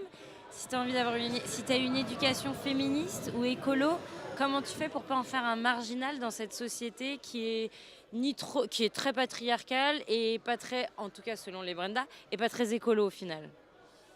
Ah, Alors pour J'ai pas toutes les précision, réponses, hein. Julie a 3 garçons, voilà, donc beaucoup de Et- travail. J'ai envie aussi d'avoir l'avis d'Elsa bah bien sûr. également. moi, mais toi, t'as 2 vas-y. filles. Ouais, moi j'ai 2 filles. Non, mais c'est ça qui est Bah beau. oui, mais donc, c'est ça qui est bien. Bon, déjà, les miens, ils sont petits. Mais c'est bien, parce qu'il faut commencer petit. Mais ils ont 5, 2 ans et demi et 5 mois. Donc, c'est 3 petits. Je suis féministe, mais je ne suis pas extrémiste. Je ne suis pas féministe extrémiste. C'est-à-dire que pour moi, les hommes, bien sûr qu'il y a des choses qui vont trop loin, mais je les aime aussi. Donc, je n'ai pas envie de mettre tout le monde. les faut féministes pas aiment que les t'aies hommes, peur. hein. Pour moi, les féministes aiment les Juju, il hommes. faut pas que t'aies peur. Alors, attendez, attendez, féministe, un ça peu veut trop pas dire parfois, qu'on n'aime d'ailleurs. pas Je les suis hommes. d'accord. Mais tu as quand même des débats où parfois, je trouve que tu as des débats aussi qui vont trop loin et qui du coup fait que on s'oppose alors qu'on ne doit pas s'opposer. Donc pour moi c'est important, Les pauvres, ils c'est ont en pris fait. cher quand même ces dernières années. Et je pense que c'est ok de rétablir. on leur a mis, Tu on vois, leur a je mis. veux juste te dire que tu vois, j'en parle parce qu'en fait, tu vois, quand tu débats et quand tu t'en parles avec, je sais pas moi, tes potes, etc., tu peux sentir des gens qui sont Meilleur que l'autre. tu vois, comme sur n'importe quel sujet, tu as toujours des visions qui peuvent être plus extrémistes que d'autres. Donc moi, je suis pas sur les extrêmes. Et du c'est coup, le j'aime bien bien me dire que on peut faire évoluer la société et le faire ensemble. Et justement, et en tout cas, moi, c'est... En gros, c'est tu veux déjà dire que de t'aimes la transmettre. bite. Ouais, complètement. Non, mais soyons clairs. Qu'est-ce qu'elle a dit? C'est horrible. Lila, je sais que tu regardes, tu n'as pas entendu ce que je viens de dire. Alors ça, oui. Bah, écoute, J'ai juste entendu bite. tout ça pour dire que mes petits mecs, bah, bien sûr que en fait, je suis la maman de la maison. Donc en fait, chaque sujet, pour moi, c'est de leur dire, en fait, tu parles pas comme ça à une femme. Quand ils reviennent de l'école et que par exemple, ils disent ah non, j'ai pas voulu jouer parce que c'est une fille. Ah non, en fait, je vais t'expliquer. Non, tu vas jouer. Tu Les joues meufs, c'est autant trop avec chambé, mec. Ouais, tu joues autant avec les filles qu'avec les mecs parce qu'en fait, les filles, elles sont capables de faire autant de choses que les mecs. Par exemple, mon petit, là, qui a 2 ans et demi, en ce moment, il a un peu peur. C'est un peu les cauchemars, il a un peu peur. Dès qu'il entend un bruit, il est « Ah non, j'ai peur. » Pour moi, donc j'ai fait du karaté pendant 15 ans, on revient sur le sport, mais... Maman va te protéger. Non, mais tu vois, un des trucs, c'est de dire, c'est papa qui a te protégé, c'est non, tu crois quoi? Tu crois que quelqu'un va, moi, me battre? Le mec, s'il y a quelqu'un qui rentre dans la maison, il a peur de moi, c'est pas moi qui va avoir peur de lui. Tu vois, et d'essayer de remettre aussi le fait que, en fait, les femmes, elles sont fortes, qu'elles sont sur le même pied d'égalité, et qu'en fait, il n'y a pas de différence entre les hommes et les femmes. En gros, et j'ai pas toutes les réponses, ils sont petits, mais en tout cas, c'est ce que j'essaye de leur transmettre, et j'ai envie de continuer à transmettre ça sur on est égaux, on est capable de faire la même chose, on est capable peut-être parfois de mettre d'ailleurs plus d'émotions, plus de sentiments et de faire des choses d'une manière différente, mais en tout cas aussi bien, peut-être meilleure dans certaines choses et peut-être que parfois les hommes font des choses aussi de manière bien, mais en tout cas de réconcilier tout le monde et de faire en sorte qu'il n'y ait pas de il y ait pas ça là. Un mec c'est mieux que... J'ai une question parce que moi on m'a vachement éduquée, on est tous égaux, etc. On est 3 filles mais plutôt on a pas mal de traits masculins aussi, enfin on est un peu les deux, etc. Moi j'ai eu beaucoup de déconvenues parce que j'étais persuadée qu'on était tous égaux en France, enfin hommes et femmes en tout cas, même toute couleur de peau, que tout était, qu'il n'y avait pas de discrimination, il n'y avait pas de racisme, enfin la France c'était un pays merveilleux et j'ai eu beaucoup de déconvenues en grandissant. Mais je pense que c'était les croyances de mes parents. Ils avaient envie de me... Un peu comme te faire croire au Père Noël, potentiellement. Est-ce que tu as envie de leur expliquer pour toi qu'en fait, c'est pas totalement la réalité dans le monde? Ou est-ce que tu as envie de les laisser vivre ces déconvenues? Non, mais de se démerder, voir c'est quoi ça viendra. Je pense que tu as des sujets que tu abordes petit à petit aussi pour qu'ils les comprennent. Tu vois, déjà, et moi aussi, j'apprends. Tu sais, j'apprends en tant que maman. Hein. C'est pas facile, Lisa. Il faut que tu... jump dans cette discussion parce qu'en fait je pense que tu sais éduquer c'est tu sais toi aussi tu apprends à éduquer parce qu'en fait tu vois il n'y a pas quelqu'un qui m'a mis une disquette en disant hey voici le programme d'éducation donc en fait tu apprends toi aussi. Maintenant t'as 3 mecs, démerde-toi. Non mais tu vois et sûrement que je fais des erreurs et que mon mec fait des erreurs mais en tout cas on apprend ensemble et je trouve qu'on est assez alignés aussi avec mon mec, ça c'est la première des choses. Donc il y a Sarah qui arrive et on voulait avoir l'avis de Sarah qui a un garçon et une petite fille qui est ici présente. Ouais, elle a fait la crise de sa life. Oh, bichette. C'est quoi la question?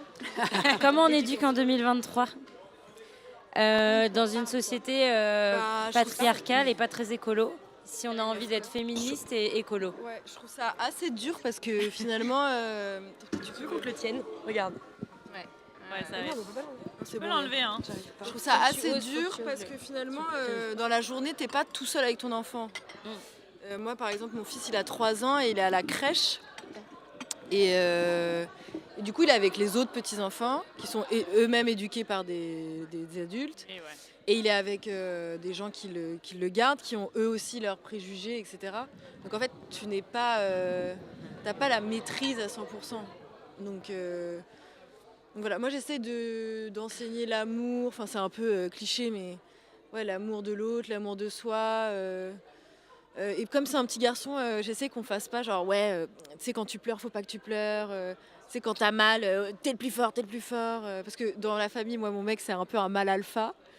Mais il est mal alpha, mais il a accès à ses émotions et tout. Mais ça, c'est vraiment ce que j'ai envie d'apprendre à mon fils, c'est d'avoir accès à ses émotions. Parce que je trouve qu'on a une flopée de mecs qui n'ont pas accès à leurs émotions et c'est genre souvent le principal problème de nos relations. Hein. Donc c'est plus ça que j'ai envie d'apprendre à mon fils. Et à ta fille?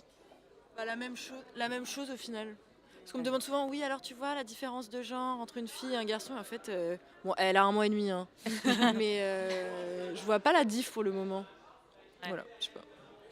Moi, tu vois, mes filles, en fait, ça les saoule quand, par exemple, la dernière fois, je sais pas, je disais à une de mes filles, je lui dis, mais alors toi, t'es un amoureux, enfin, tu vois, c'est un garçon. Et en fait, elle m'a dit, mais je pourrais aimer une vache, en fait, maman. Enfin, tu vois, aujourd'hui, c'est vaste. On s'en fout que ça soit un garçon ou une fille. Et là, tu vois, moi bon, là, je me suis dit, ok, j'ai loupé une étape. En fait, que je me mette bien sur le sujet. Je viens juste de me déconstruire. Là, il faut que je me remette sur ce petit sujet. Mais c'est vrai, tu vois, on est en phase maintenant avec tellement, en même temps, une évolution dingue. Et à côté de ça, oui, c'est compliqué d'élever des enfants. L'écologie, moi, je suis une merde là-dessus. Hein. Enfin, tu vois, je suis très en retard, donc je m'y mets aussi. Hein. Enfin, faut être très honnête. Et sur le féminisme ou sur les droits des femmes ou sur on est tous égaux et tout, mes filles, elles en peuvent plus du féminisme. Tu vois, elles en ont là aujourd'hui un peu rien à carrer parce qu'elles ont vu leur mère toute sa vie dire il faut être forte, c'est pas grave si j'ai pas d'homme dans ma vie, tu vois, je réussis. En même temps, je pense elles en ont marre de voir ça, tu vois. Mais elles ont une bonne représentante. Oui, aussi, sûrement. Elles voient qu'être une maman seule, c'est dur, mais qu'on se bat et tout ça. Ouais. Mais malgré tout, tu vois, pas facile, quoi. Ouais, je suis d'accord. Vas-y, dis Marie. Non, mais moi je vais dire un truc qui va encore faire le bad buzz de Allez, Marie. Mais je trouve malgré tout que nous sommes des femmes privilégiées qui arrivons après un grand combat. Parce que moi j'ai fait un documentaire récemment sur la condition des femmes dans les banlieues. Et là je peux vous dire que j'ai eu malgré tout un peu d'agacement par rapport à tous ces discours qu'on entend beaucoup sur les femmes, sur les salaires, sur les trucs, alors qu'il y a des choses excessivement graves qui se passent là. Il était ouf ton docu. Ouais, et je le trouve vertigineux dans son rapport à ce qu'on pointe du doigt aujourd'hui. Évidemment que ça reste un combat, mais il y a, après, c'est une histoire de relais, enfin, je ne veux pas faire le cas du sous-marin avec à côté les 500 mecs qu'on a oubliés, mais il y a, je pense, un investissement à avoir en tant que femme aujourd'hui qui n'est plus vraiment pour notre cause à nous, mais qui est pour celles qui vraiment subissent quelque chose de gravissime, en France notamment, donc ils sont nos compatriotes, hein, je ne veux pas faire la Jacques Chirac, mais un petit peu.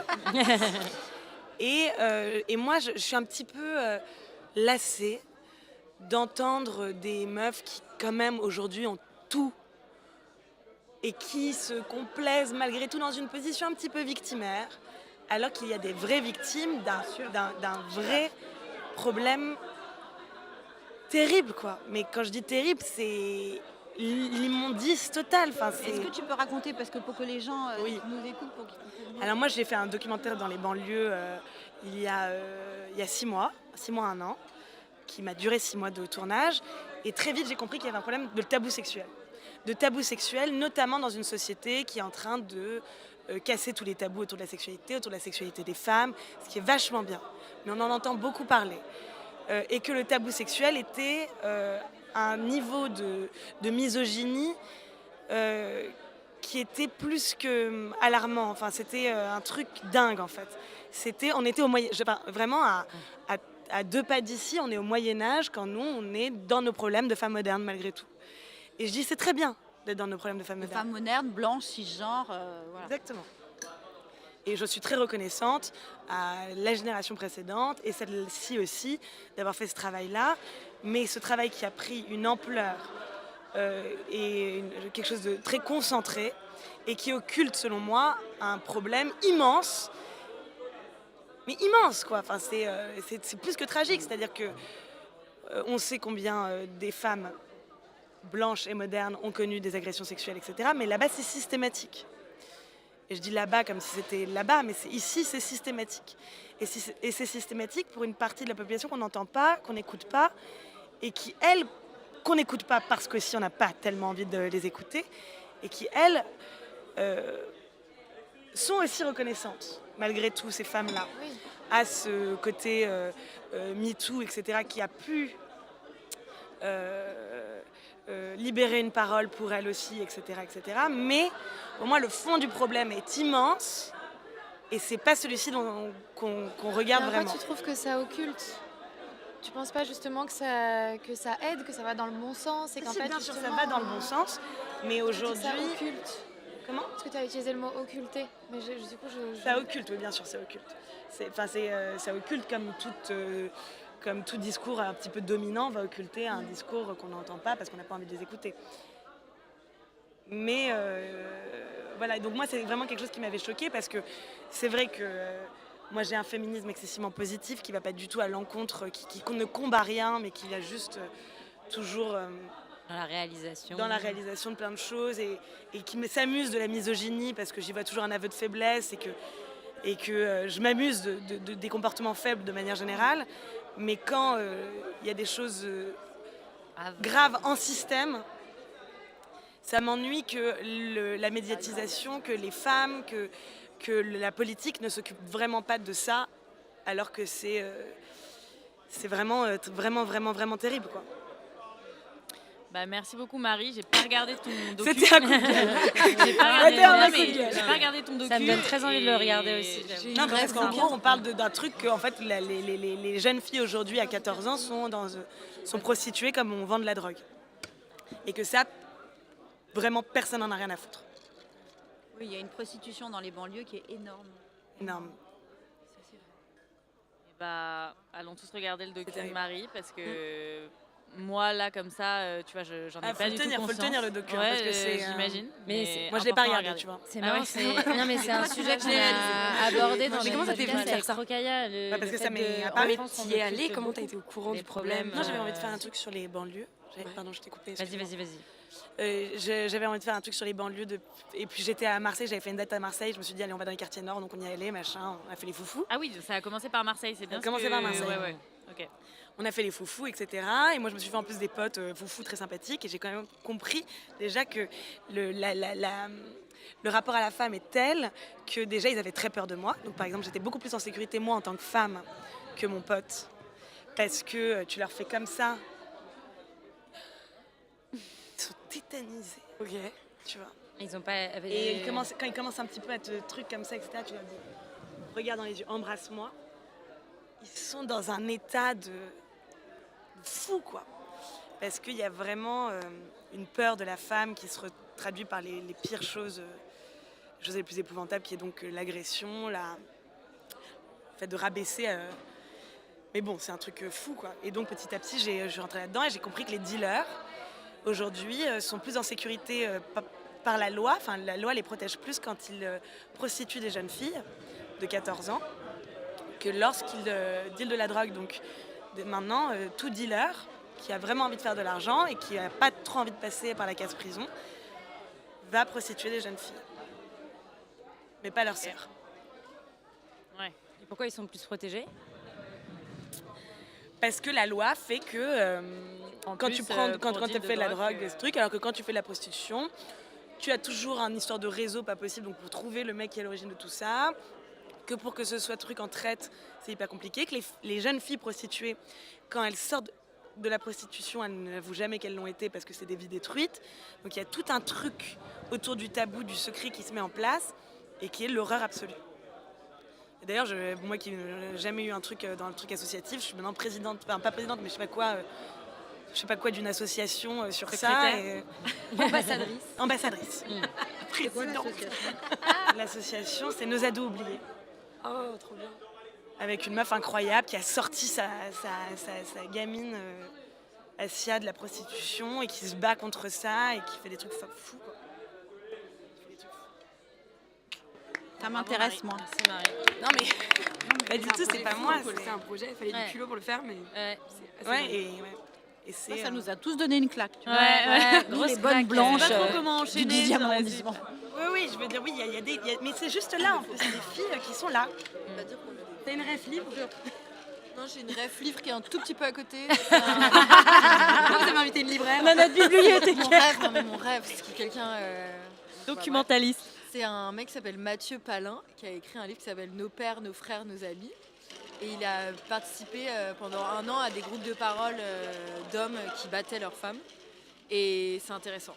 Voilà. Oui, il est magnifique ce livre. Et moi, ça m'a... Je sais pas, je m'intéresse beaucoup au mal en ce moment. Je sais pas pourquoi, à la violence, je comprends pas en fait. Du coup, je lis plein de choses. Je lis Albert Camus. Bref, en tout cas, ce bouquin est vraiment bien. Mathieu Palin, il a fait un super boulot. On mettra tous les bouquins de Sarah en bio. description. Ouais. Bon, il y a un tour de table. Est-ce que je peux juste Ouais, rebondir vas-y, sur Anna. ce que vient de Bien se sûr. dire. En gros, moi, je pense que ce serait hypocrite, effectivement, de ne pas aller souligner ce qui se passe en banlieue, par exemple, honnêtement, parce que c'est un endroit où il y a des soucis. Tout comme il y a des soucis dans les campagnes, tout comme il y a des soucis dans les villes, qui ne sont pas forcément de la même nature, mais là, récemment, on l'a vu, je ne sais pas si vous avez vu cette affaire passer, c'est la première fois de ma vie que je lis un article et que vraiment, en fait, je ne sais même pas pourquoi j'ai continué à lire, c'était sur Le Monde, c'est une enquête énorme qui est sortie la semaine passée. C'est un mec dans le Vaucluse, bon père de famille, tout ça, 60 ans, qui a drogué sa femme pendant des années. Et cette femme a été en proie au viol de 80. Ouais. Plus de 80 hommes. Plus de 80 hommes des alentours, mais en fait, ça reste des villages, donc ça veut dire que limite, t'as un mec sur 3, t'as le facteur, le boucher, l'instituteur, l'adjoint au maire et compagnie. Et en fait, tout ça pour dire que, à titre perso, j'en parle pas forcément sur les réseaux et compagnie parce que, encore une fois, effectivement, tous les milieux où il y a de la notoriété, c'est des milieux qui sont quand même plutôt privilégiés. Et malgré tout, ça reste pas toujours de très bon ton que de le dire. Mais j'ai grandi en partie en banlieue. Et j'étais pas dans les big tours, mais j'étais à l'école, au collège, etc. C'est un environnement dans lequel j'ai grandi. Et effectivement, il y avait du sexisme de fou. Quand après, j'ai rejoint la ville, vraiment, et les milieux très privilégiés dans lesquels j'ai pu évoluer au lycée et en études, il y avait un autre sexisme. Mais genre, quasiment toutes mes amies ont été violées à ce moment-là, par ces gars-là. Et en fait, ce qu'il faut vraiment comprendre, c'est que le docu, en plus que tu as fait, je l'ai vu et tout, il était très intéressant. Et il y a effectivement tous ces trucs de trafic, et ça fait des décennies que ça dure. Et c'est très compliqué à régler parce qu'il y a un côté, parfois, zone de non-droit, où effectivement, la police va pas trop se mêler des affaires hors deal. Il y a aussi parfois, effectivement, des meufs qui sont féministes de Paris, qui ont grandi dans des milieux très privilégiés, qui sont blanches, qui sont très de gauche et qui du coup ont très peur d'adresser ça, de peur de se voir jeter la pierre, etc. Pour moi, ça reste une forme de classisme et de racisme ordinaire que de ne justement pas vouloir aller pointer les problèmes parce qu'ils ne pourraient pas rien avoir, puisque non, c'est forcément gentil parce que ça se passe en banlieue, ça ce n'est pas vrai. Mais ce que je veux dire, c'est que réduire le problème du sexisme en France à ce qui se passe dans les banlieues, je trouve ça extrêmement dangereux parce que en fait, c'est des choses qui se passent également dans les ministères, c'est des choses qui se passent dans les grandes écoles et je le sais très bien pour avoir géré l'affaire Sciences Po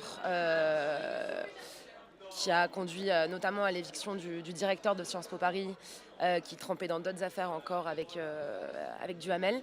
Enfin, en tout cas, dans ces milieux très privilégiés, il y a aussi d'énormes soucis, sauf qu'en plus, il y a un truc d'impunité qui est très très fort parce qu'il y a des contacts, etc.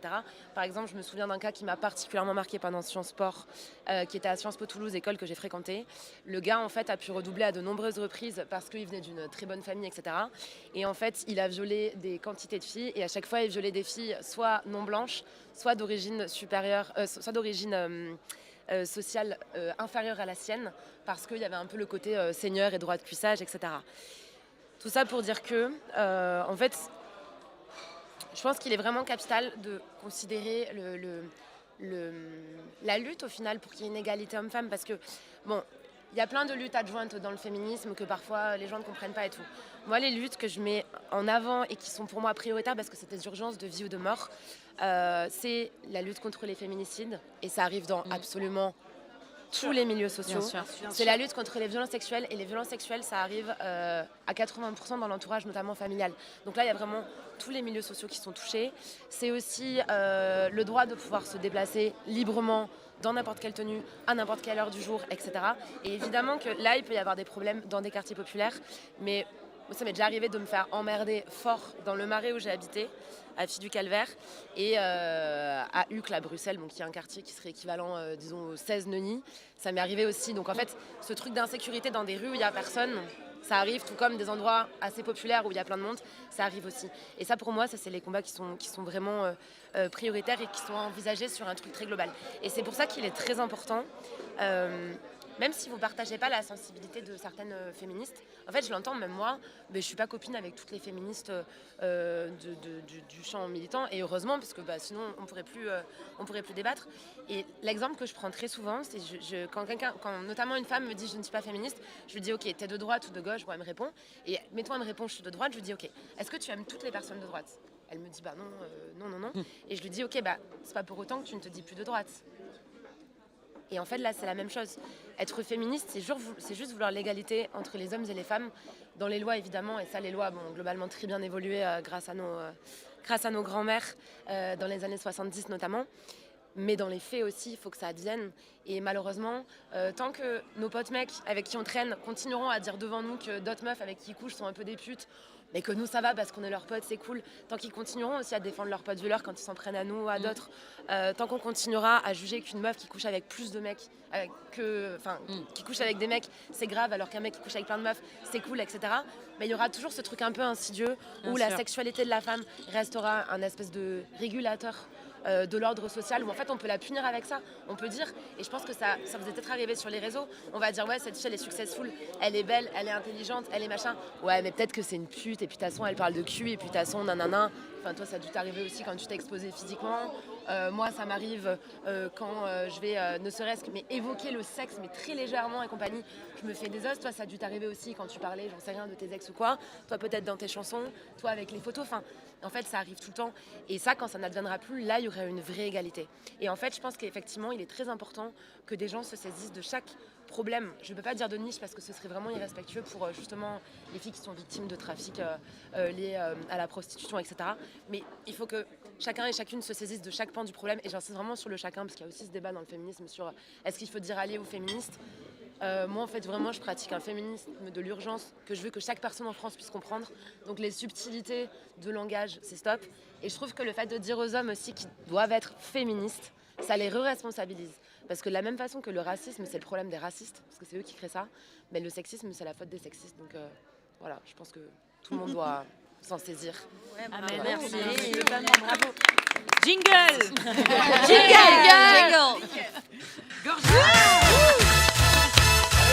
On fait un cul sec dès qu'il y a un jingle. Non mais merci. Merci Anna. J'aime bien le féminisme de l'urgence. Ouais. Mais parce que là, c'est capital. Tu vois, c'est. Et là-dedans, Des fois, on s'écharpe entre faut féministes rien laisser et, tu passer. vois, rien quoi. lâcher, les Même gars. la petite blague, elle passe pas. Non. Et après, en fait, ça veut pas dire justement. Moi, les gens ils me disent des fois, ah ouais, mais du coup, tu dois être hyper extrême dans ta vie privée. Mais dans ma vie privée, je suis entourée de mecs. Il y en a plein, c'est des gros bourrins en plus. Donc, je viens du sud de la France, donc je vous laisse imaginer. Mais en fait, ça veut pas dire être chiante. Par contre, ça veut dire.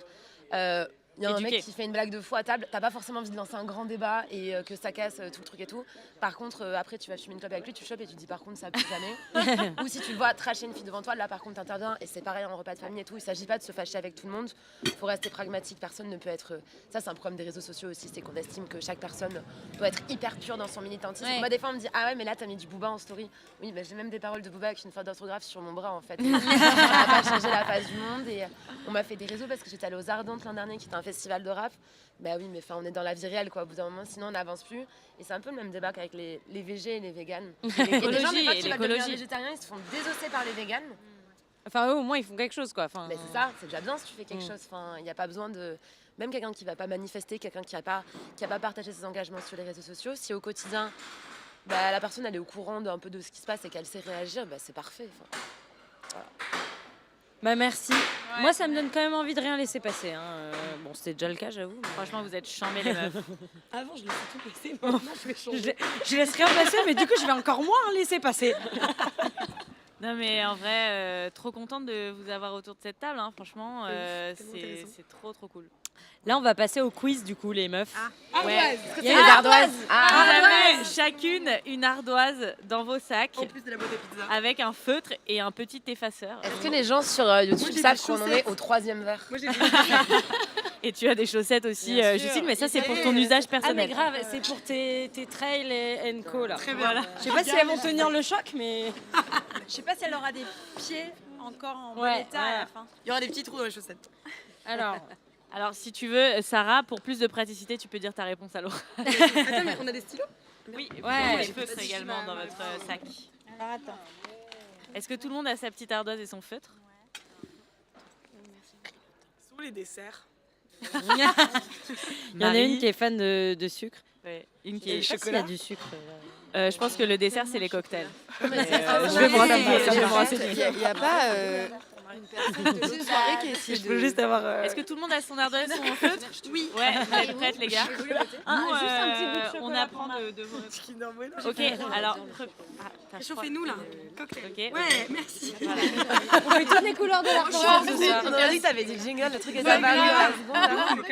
Merci. Franchement, là, c'était. Ok les gars, vous êtes prêts? Alors première question, et pas des moindres.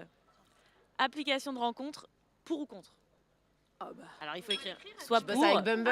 soit contre. Non. Arrête. Bon, bah, ce sera à l'oral. Ouais. Pour. Tout neuf. Tu la connais? Si, il marche pas. Ok. Moi, il marche. Voilà. Et fais de l'autre côté pour voir.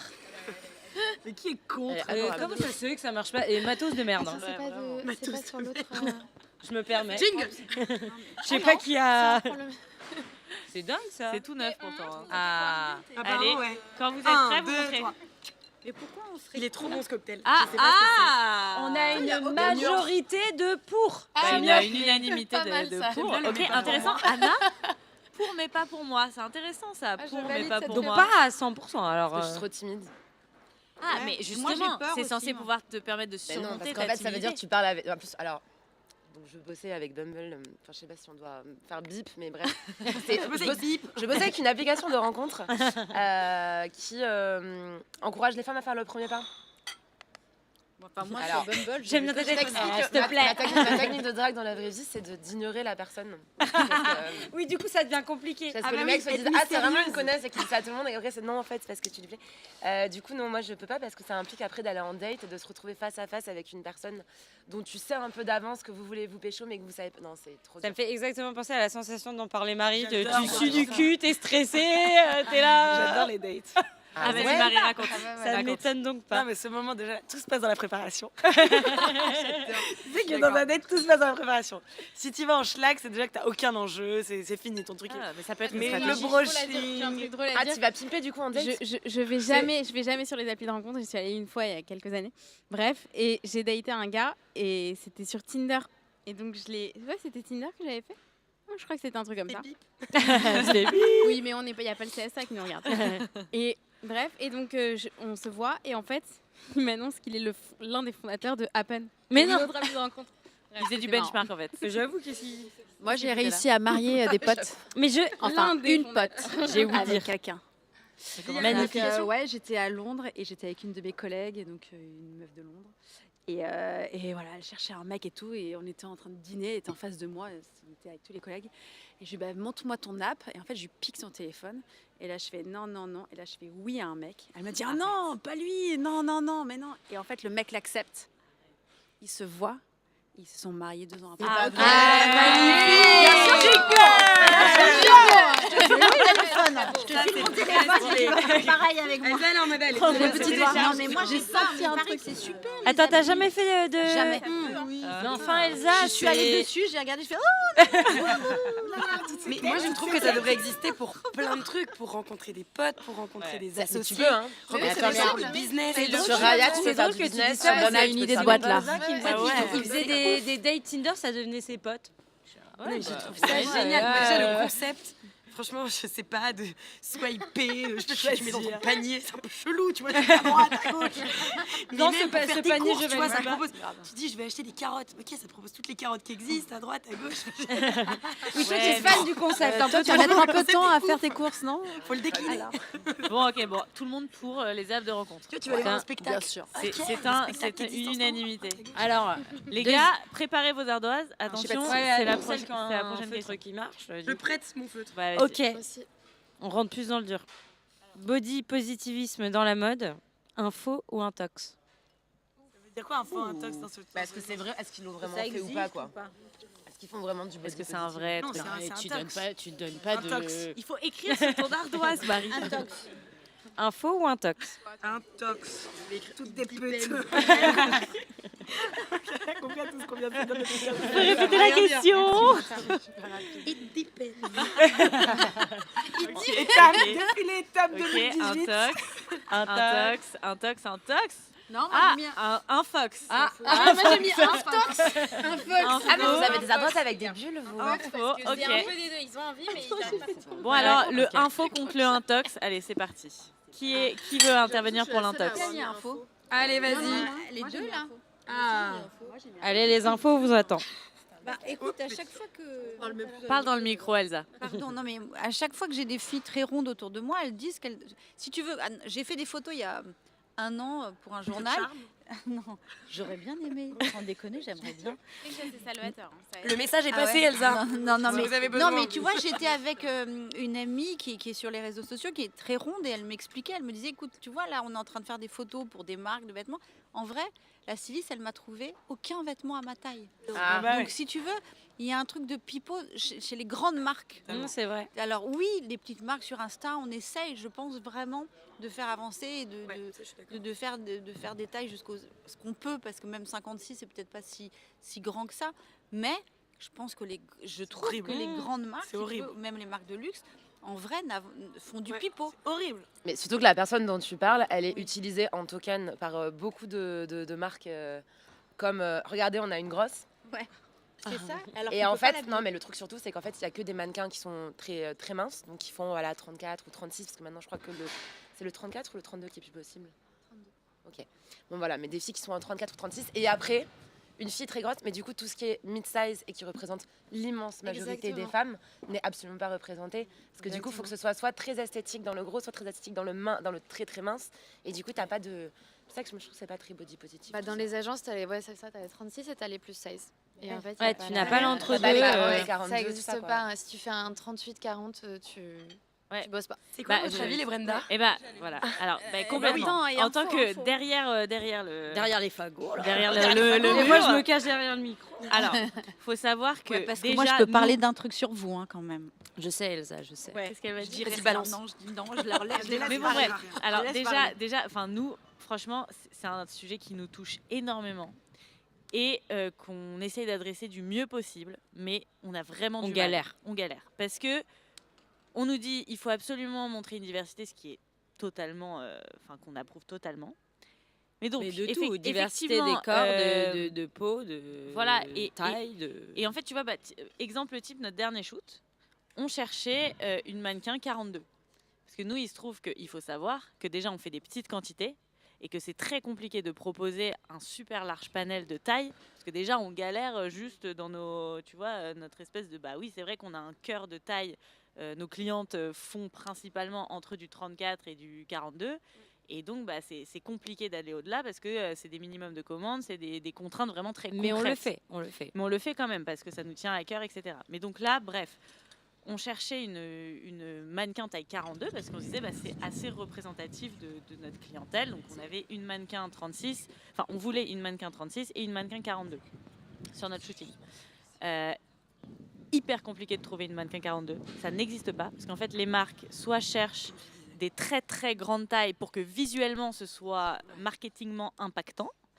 Mais nous on s'est dit on va pas prendre une fille qui fait du 50, on ne fait même pas de 50, on n'a même pas la possibilité de faire cette taille, de proposer cette taille. Donc on va ce serait mensonger. Voilà, on va pas prendre une mannequin en 50 alors qu'on n'a même pas sa taille sur notre site, c'est débile. Et donc on a cherché une mannequin 42 et en fait vu que c'est un peu un entre-deux, on a eu beaucoup de mal à trouver, on a fini par trouver. Mais voilà, c'est vraiment. C'est la mannequin 42 de toutes les marques. Appel aux tailles 42. Elle doit cartonner, franchement. Non, mais il y a un côté absolument lunaire de. En fait, j'ai l'impression que les marques mettent vraiment dans leur shooting des mannequins très très grande taille, juste dans un souci de visuel. Et ensuite ne proposent même pas leur taille sur le site. Quoi. En fait, en mannequin, ce qui est très compliqué, c'est de trouver des vrais corps. Ce que je veux dire par là, c'est que soit c'est des toutes petites tailles de nanas ultra skinny qui ont une chance, voilà. Et soit c'est des très très grandes tailles. Il n'y a pas l'entre-deux mou qui est la majorité de la population. Voilà. Une mannequin, de fait, doit avoir un corps particulier. Ouais. Que ce soit en grande taille ou en taille standard, en fait, voilà, et des vrais corps. Et parce que les modèles, au-delà de leur corps visuellement, c'est un métier. C'est-à-dire que pour capter l'objectif, pour bouger, tu peux pas aller chercher ta communauté et les personnes très qui ont envie de le faire. C'est assez compliqué parce qu'il faut des gens quand même à l'aise devant l'objectif. Moi, par exemple, c'est quelque chose impossible pour moi de poser devant un objectif. Voilà, ça c'est un vrai métier. Et donc c'est vrai que on va pas juste chercher le visuel, on va chercher aussi quelqu'un qui sait bouger, qui interagit avec la caméra. Donc c'est vrai que c'est vraiment très difficile à trouver pour les. On a pensé à prendre des amis ou des gens de notre entourage parce qu'on s'est dit on ne trouve pas en mannequin, mais c'est pas pareil. C'est un métier.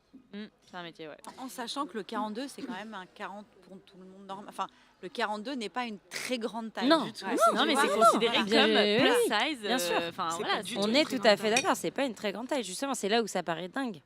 Moi, je ne rentre pas dans les vêtements Salut Beauté. Je passe un message. Je voudrais rentrer dans les vêtements Salut Beauté. C'est le pantalon là. Je vais laisser. Non, mais maintenant peut-être je vais rentrer. C'est pas vrai, j'ai une vidéo de toi avec une combi qui Non, mais c'est vrai. Est-ce que tu rentres dans les vêtements Sisterhood? On a des progrès à faire là-dessus. Je suis d'accord, Elsa. Non, mais le body positivisme, quand même, il y a une évolution. Moi, je suis carrément pour. Non, mais je suis pour. Tu vois ce que je veux dire? C'est pour ça que moi je mets. Mais je mets quand même info dans le sens où, tu vois, je repars un peu sur le côté éducation. Tu vois, peut-être que dans 10 ou 20 ans, tu vois, ce combat-là fera qu'il n'y aura plus de sujet, ça ne sera plus intox. Ce ne sera pas juste un truc marketing. Et je pense que c'est comme tout combat. Il faut commencer quelque part. Ce n'est pas parfait aujourd'hui. mais c'est en faisant un petit peu et tu vois, en challengeant On et en avance. allant plus C'est vrai- loin c'est vrai qu'on avance. tu vois, peut-être dans 10 ans, on aura plus, il y aura peut-être Moi, encore je ce pense que j'aurais problème-là, mais on mis aura comme avancé. Laurie, moi. J'aurais mis Donc, un Fox, comme Laurie. Mais après, on peut pondérer aussi parce qu'il y a de plus en plus d'influenceuses justement mid-size. Donc des filles, moi j'ai une très bonne amie qui s'appelle Amal qui fait 1,46 et qui se montre beaucoup justement, j'allais dire en tenue légère. Donc vêtements de sport, tout ça et tout. Et elle a des amies influenceuses qui sont dans le même cas et tout, qui se montrent beaucoup. C'est des pages en plus qui fonctionnent bien et qui intéressent les marques. Mais c'en est au stade de leur proposer justement d'être égérie et compagnie. Mais il n'y a pas encore ce truc, oui, elles n'ont pas forcément des demandes d'agences de mannequins et compagnie. Et c'est vrai qu'en fait, ce serait génial, quoi. Mais après, je pense qu'il y a un truc aussi peut-être dans la mode qui est une forme d'art, où en fait, le middle, le moyen, pour être très péjorative, mais je le pense pas, mais dans des têtes, ça peut être ça. Le médiocre, ce qui est basique, ne va pas intéresser artistiquement aussi, peut-être. Et je pense que c'est dû à ça la aussi. rareté, C'est qu'un corps basique que tu vois tous les on jours. veut quelque chose de... Ouais. Non, mais il y a un truc que tu as il y a ce moins vu, truc-là, ouais. qui est plus marquant. Il faut une forme de surprise, ouais. Et par contre, ce qu'on peut voir comme évolution qui est bien, c'est qu'il y a plein de marques maintenant qui adaptent les modèles. C'est-à-dire qu'avant, je me rappelle notamment quand on était des pépettes là, dans les années 2010 et qu'on voulait aller en solde chez les Adig, les Mages, les machins, les trucs. Moi, je me rappelle mes premières payes, je rêvais que de ça, j'essayais d'aller et tout. Par chance, j'étais un peu anorexique, donc du coup, ça passait. Mais ça s'arrêtait. Par chance. Mais si je me souviens bien, ça s'arrêtait aux 40 le truc. Ah ouais, et c'est possible, ouais. quand il a commencé pour toutes ces marques, c'est quoi? C'est entrée de luxe? C'est quoi le luxe abordable? Premium, Ouais, mais toutes ces marques-là, quand elles ont commencé à faire des trucs un peu plus grande taille, c'était les mêmes vêtements qui étaient designés pour des filles très très minces et qui étaient juste reproduits en 40 ou 42, mais qui du coup morphologiquement ne correspondaient pas à un corps avec des femmes et tout, et faisaient juste... Et maintenant, il me semble que c'est adapté justement. Il y a des modèles. Il y a du progrès. Ouais. Oui. Il y a du progrès quand mais il y même. a encore beaucoup de choses C'est pas à faire. parfait. Après, faut Comme pas oublier beaucoup de qu'on est choses, à- hein. Je pense qu'on Mais est oui, à oui. Paris et en France. C'est-à-dire qu'à Paris, les meufs sont quand même très maigres. Non, mais... Paris, c'est de chaud. ouf. Moi, ça me choque à chaque fois en arrivant de Bruxelles à quel Ouais. point tout le monde est super mince. C'est vraiment des grossophobes, mais maximal. Ouais, c'est un délire. Enfin, on peut pas faire plus grossophobe qu'à Paris. Les meufs sont maigres. Ouais, vraiment. Non, mais tu peux être maigre et pas être grossophobe. Non, mais je rigole. Tu sais Ah, mais il qu'il y a une norme. Tu dois commencer à... Non, enfin, je déconne. Parce que regarde, moi je mange Bon, en face de toi. Hein. Ok. Non, mais les filles, ardoises. Elles sont clean, elles sont prêtes. Non, Elsa, elle fait des dessins. Elsa, T'as le derrière. montre tes Elsa, dessins. montre-nous. Oh, wow. Wow. Qu'est-ce que ça représente? Exprime-toi. Beau pattern. Vraiment une artiste, Elsa. À toi, ma Brenda, tu peux y aller. Ouais. Attends, j'attends qu'Elsa efface son dessin. Pour que- Allez, pour que allez-y, Elsa allez-y. s'apprête. Ok, alors, question suivante. Transparence des salaires, pour ou contre? Ah, je me suis dit, il y en a, ils vont... Peut-être que vous vous en battez les couilles. Il est où le chocolat? J'étais sûre qu'il y aurait ce genre de réaction à Ouais. cette question. Oh. Transparence des salaires. Moi, totalement pour.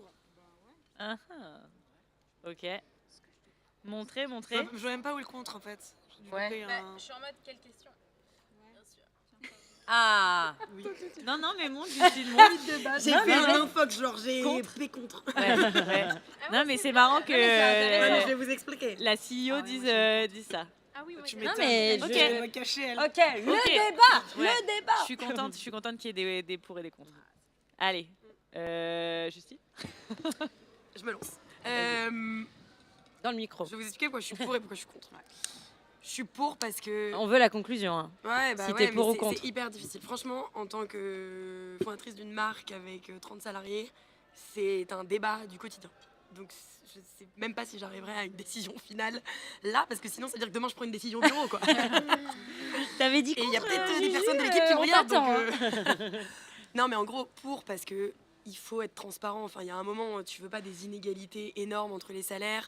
Tu veux que les gens ils puissent comprendre comment ils vont évoluer dans la boîte, comment leur salaire va évoluer. Et même entre les pôles, enfin, les jobs que tu vas faire, quel salaire tu vas avoir finalement. Et c'est hyper important même que la génération aujourd'hui qui est en train de choisir ses études puisse comprendre vers où ils se dirigent. Et après, égalité clairement entre hommes et femmes, ça pour, mais plus. Ça, il n'y a même pas de débat. Contre, parce que ça crée des énormes frustrations. Ça crée des... En fait, t'as des gens qui arrivent, qui sont juniors, et qui ne comprennent pas pourquoi quelqu'un qui a 3 ou 4 ans d'ancienneté sur un autre pôle qui fait pas du tout le même job n'a pas du tout le même salaire que lui. Et en fait, ça crée des frustrations, ça crée des débordements et les ressources humaines en équipe, j'ai découvert ça récemment et c'est compliqué. Et pour vous expliquer la vérité de ce qui s'est passé chez Respire, il y a 2 ans, j'ai eu un scandale dans l'équipe, on n'était pas encore 30, on était 20 et j'ai vraiment vécu le procès de chez Respire, les gens de chez Respire le savent, où mon associé et moi, en fait, on s'est pris plein de réflexions de ce qu'on faisait de pas bien dans l'équipe. Alors, heureusement, ils disaient ce qu'on faisait de bien quand même, mais ce qu'on faisait de pas bien, c'était, ils nous disaient tous, on veut une grille salariale. Ok. On a passé des mois à bencher toutes les grilles salariales des boîtes, Alan, tous ceux qui font des trucs super, qui mettent en avant leur grille salariale. Les grilles salariales, elles sont basées sur des espèces de lettres. T'arrives et on te dit, toi, t'es un A, donc tu vas être dans la ligne A et tu vas évoluer dans la ligne A. Toi, t'es un G, tu vas évoluer dans ta ligne G. Mais rien ne t'explique à quel moment t'es quelle lettre et pourquoi. Et donc en fait, j'ai essayé d'avoir une transparence, un truc, mais c'est hyper compliqué. Et parfois, tu veux recruter la pépite. Et en fait, si tu te fixes à cette grille salariale, la nana, elle vient, je veux recruter Juju. Tiens, elle n'a jamais voulu me recruter, mais moi un jour, j'ai envie de très chère. J'ai voulu te recruter. Tu m'as mis un vent après. T'as bien fait. Regarde, où est-ce que tu es? Bon, Juju, je rêve de l'avoir. Mais on passe un entretien, et puis elle me dit, je lui dis, c'est quoi tes prétentions salariales? Elle me dit, moi, c'est entre temps et temps, ça ma fourchette. En fait, dans ma grille, ça colle pas. Je fais quoi? Je fais une dérogation sur la grille, je me dis, du coup, c'est une pépite, mais je m'interdis de l'avoir. Ok, je l'ai, mais du coup, transparence sur les salaires. Donc en fait, tous les autres qui sont déjà dans l'équipe, je les augmente. Ça se passe comme... Elle arrive, elle est détestée. Voilà. Et exactement, elle arrive, elle est je suis détestée. vraiment super forte. Il y a une attente Mais c'est qui est Juju quand même. énorme envers elle. Et du coup, j'en ai eu, tu vois, des gens qui sont arrivés à des postes où du coup, tout le monde savait dans l'équipe qu'ils s'étaient payés plus que les autres. Il y a eu une attente telle que ça a créé une frustration chez les gens qui disaient, attends, elle part à 19h du taf, moi je suis payée largement moins qu'elle, je vois pas pourquoi je resterai jusqu'à la même heure. Et c'est un enfer. Galère. Donc, clairement, C'est compliqué. ni pour, ni contre, juste une égalité déjà sur les sexes. Clairement, t'es au même niveau de poste, t'es au même niveau de salaire, c'est une évidence. Et après, juste essayer d'être rationnel dans la manière de faire évoluer les gens, leur permettre d'évoluer, d'avoir une évolution annuelle, les écouter dans leurs besoins et s'adapter au marché. C'est hyper important. Ouais, Elle m'a convaincue sur le Je sais pas tant pourquoi j'ai écrit pour. Je rajouterais une chose, c'est qu'on est humain et que quand même, dans l'humain, la jalousie, il y a quand même une part énorme et en fait, ça détruit. Il y a un tabou de l'argent aussi en France. Il y a un tabou, mais je trouve Et que c'est là où c'est intéressant, le pour. détruire C'est qu'il y des a un tabou relations de l'argent. juste à cause de ça. Ouais, mais c'est Non, mais Tu peux c'est un pas- sujet hyper aujourd'hui, complexe. tu peux même dans des conversations avec des gens très intimes, tu n'oses pas leur demander combien ils gagnent. Parle dans le Mais micro. Et moi, j'avoue que je demande, des mais gens- c'est des gens qu'on gênant connaît quand très, je très demande. bien. À chaque fois, je fais, ah ouais, j'ai eu une augmente, je suis trop contente. Ah ouais, combien? Je sais pas, moi ça m'intéresse de savoir combien. Ah ouais? Tu vas le Moi voir. aussi, je demande, genre, elle est bien l'augmente ou pas? Genre, on fête le truc ou. Tu vois, C'est très culturel. On mange combien? 20%, 20%. Ah, c'est vrai, Non, mais c'est tu très vois, genre culturel, 10 € par mois ou un Les vrai US, truc, tu vois. tu vas aux US, tout le monde te dit. Et je Ouais. vois Si, non. que c'est un peu bizarre, mais à chaque fois j'ai trop envie de demander. Mais oui, je suis d'accord avec toi, c'est gênant. Il y a un tabou Moi, énorme. comme j'en gagne pas, de toute façon. Il y a un tabou, et il y a une, en fait, il y a un tabou et il y Pas a une gênée par ça. jalousie négative en France. Alors qu'aux US, on va te dire, on va te donner la réponse et en plus les gens vont dire putain bravo, trop c'est fort. ça. Et du coup, ça va t'encourager toi-même à aller plus loin. Donc c'est vraiment, c'est une mentalité qui est différente. Tu vois, il y a quand même un truc culturel. En France, quand tu montres que tu as de l'argent, on te déteste. Si tu réussis et que tu as de l'argent, Mort aux riches et aux grosses. tu continues. Bon, les gars, Ok, dernière question. vos ardoises sont clean. Dernière question, donc make it count. Respirez, Respirez. réfléchissez. On respire, on respire. Elle est pas mal. Celle-là, je l'aime bien, j'avoue. Ah, J'avoue, j'aime les bien. autres, tu les aimais pas? Si, je les aimais bien, mais celle-là, je trouve qu'elle clôture bien le. On compte la sodomie. Ça aurait pu aurait être pu. celle-là. Mais non, ce n'est pas ça. Marie. Emrata, féministe ou pas Ah féministe? putain, je me suis posé la question toute la journée. Et bah, voilà. tu vas Vas-y, est-ce que t'as compris? Je me suis posé la question toute la parce qu'il y a une actualité, ça veut dire. Je crois que je connais pas Non, assez non, ça. c'est Il n'y a Emrata. pas d'actu, non. C'est juste Il y a Emrata. pas Moi, d'actu. elle est super belle, elle est super belle, elle est tout le temps à poil et elle écrit des livres sur le Voilà, féminisme. alors pour remettre en contexte pour les gens qui connaissent pas j'ai- Emrata, Non, mais du coup, la manière dont tu le décris, là, j'ai envie de dire, bah non, du coup, c'est mais- une très très J'ai très kiffé belle le femme bouquin. selon Ah les non, mais tu standards de l'acceptes. beauté. Mais si, mais je Elle connais est pas assez sa vie pour être capable. Des hommes, Pardon, t'as dit quoi? non, mais des standards de beauté, on va pas, De la on va société pas à spoiler définir. le débat. Très sexuel au point de vue d'un homme. Ouais. Même au point de vue d'une femme, elle est Ouais. super belle. Hein. Donc, Elle donc Moi, voilà, j'aime et bien. elle se définit comme féministe. Voilà. Donc, Alors, montrez vos ardoises. Je viens de voir la réponse de Marie. Montrez vos ardoises. Féministe de ouf. Ok. De ouf, Ouais. hein. Ah, les gens sont hésitants. C'est quoi le de ouf? C'est le troisième cocktail où je suis allée. Ah, Sarah a lu le bouquin d'Emrata. Ouais. Mais Elle j'ai va lu son s'en bouquin dans livrer. un état pas Sarah et moi, normal. on dit. Ne se prononce pas. Ah. Je m'associe à same. cette... La facilité. Pareil. La Non, facilité. parce que vraiment, je connais pas du tout. Ah, ok. Sionisme. Moi, j'ai marqué un fox. C'était la question d'avant, Julie. Ouais, mais parce que je pense Non, mais que on est tout le temps il y a d'accord, un Elsa. côté féministe, etc. Mais elle projette Vraiment ma daronne, tellement Elsa. des... Enfin, Ouais, mais pour moi, c'est c'est Toi, t'as mis un compliqué. fox? C'est Ouais. compliqué. Voilà. Ouais, C'est ouais, une belle question. Je pense que Alors tu moi, peux pas j'ai être un- l'un ou l'autre en fait. Elle est... Moi, elle me fait un peu de la peine. Mais en mettant de la salade sur sa fille. En bouffant ma salade, mais. Moi, en je fait, pense elle qu'elle fait- est heureuse, Moi, j'ai hein. lu son bouquin et. elle Parle m'a dans le fait de la micro, peine. Sarah. Ah, on t'entend pas. Elle m'a fait de la peine. On fait de la peine. Vas-y, Avant ou raconte. après Camus, tu l'as lu? Oui. Je sais pas, mais en fait, beau elle est, dessin. elle est Beau triste, dessin. quoi, cette meuf. Et qui de célèbre n'est pas triste?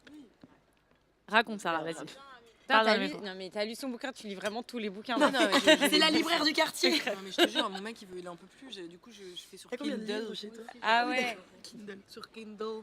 Kindle. Ah, tu lis sur Kindle, tu n'as pas les livres en main et tout? Bah, Attends, comme. les enfants, on peut pas passer de Emrata à Ouais, Kindle ouais, comme ouais. ça. Ouais, grave. Attends, Ça, c'est attends, ma attends, spécialité. J'ouvre des sujets, j'ouvre des topics et je les ferme pas. C'était quoi le topic 1? Emrata. Emrata. Elle te fait de la peine. Mais non, Ne mais se je sais pas. prononce pas, Je sais pas si c'est une féministe. Je pense qu'elle surfe bien sur quelque chose. Elle est assez intelligente. On a un vrai point de vue là-bas. Mais Ouais, vas-y, moi, je pense j'ai que envie tu as un d'avoir vrai le point de vue. Ici aussi, pathologie. Mais non, mais en fait, mon point de vue, j'y reviens, c'est le point de vue de l'urgence et de l'efficacité. Et quand Angèle, à l'époque, sort Balance ton quoi, elle se fait désosser en mode ouais, elle surfe sur le féminisme, elle s'est mis des postiches de poils sous les bras, etc. Et en fait, à ce moment-là, je me suis dit, j'ai même pas cherché à avoir d'avis. J'étais là, bah, à la fin de la journée, elle est suivie par plein d'ados. Les darons l'écoutent, elle passe au Super U du coin, et en fait, elle dit le féminisme c'est cool. Et de la même façon, Emrata, elle est archi fraîche, selon des standards, machin, mais en tout cas, elle est archi fraîche. Elle a énormément d'audience. Et juste le fait que cette meuf-là dise « je suis féministe », en fait, peu importe que toutes ces personnes-là utilisent le féminisme, c'est juste que de se dire féministe, c'est devenu cool. Donc du coup, ça montre quand même que le référentiel a changé parce que à l'inverse, se montrer sexiste, du coup, ne serait plus cool.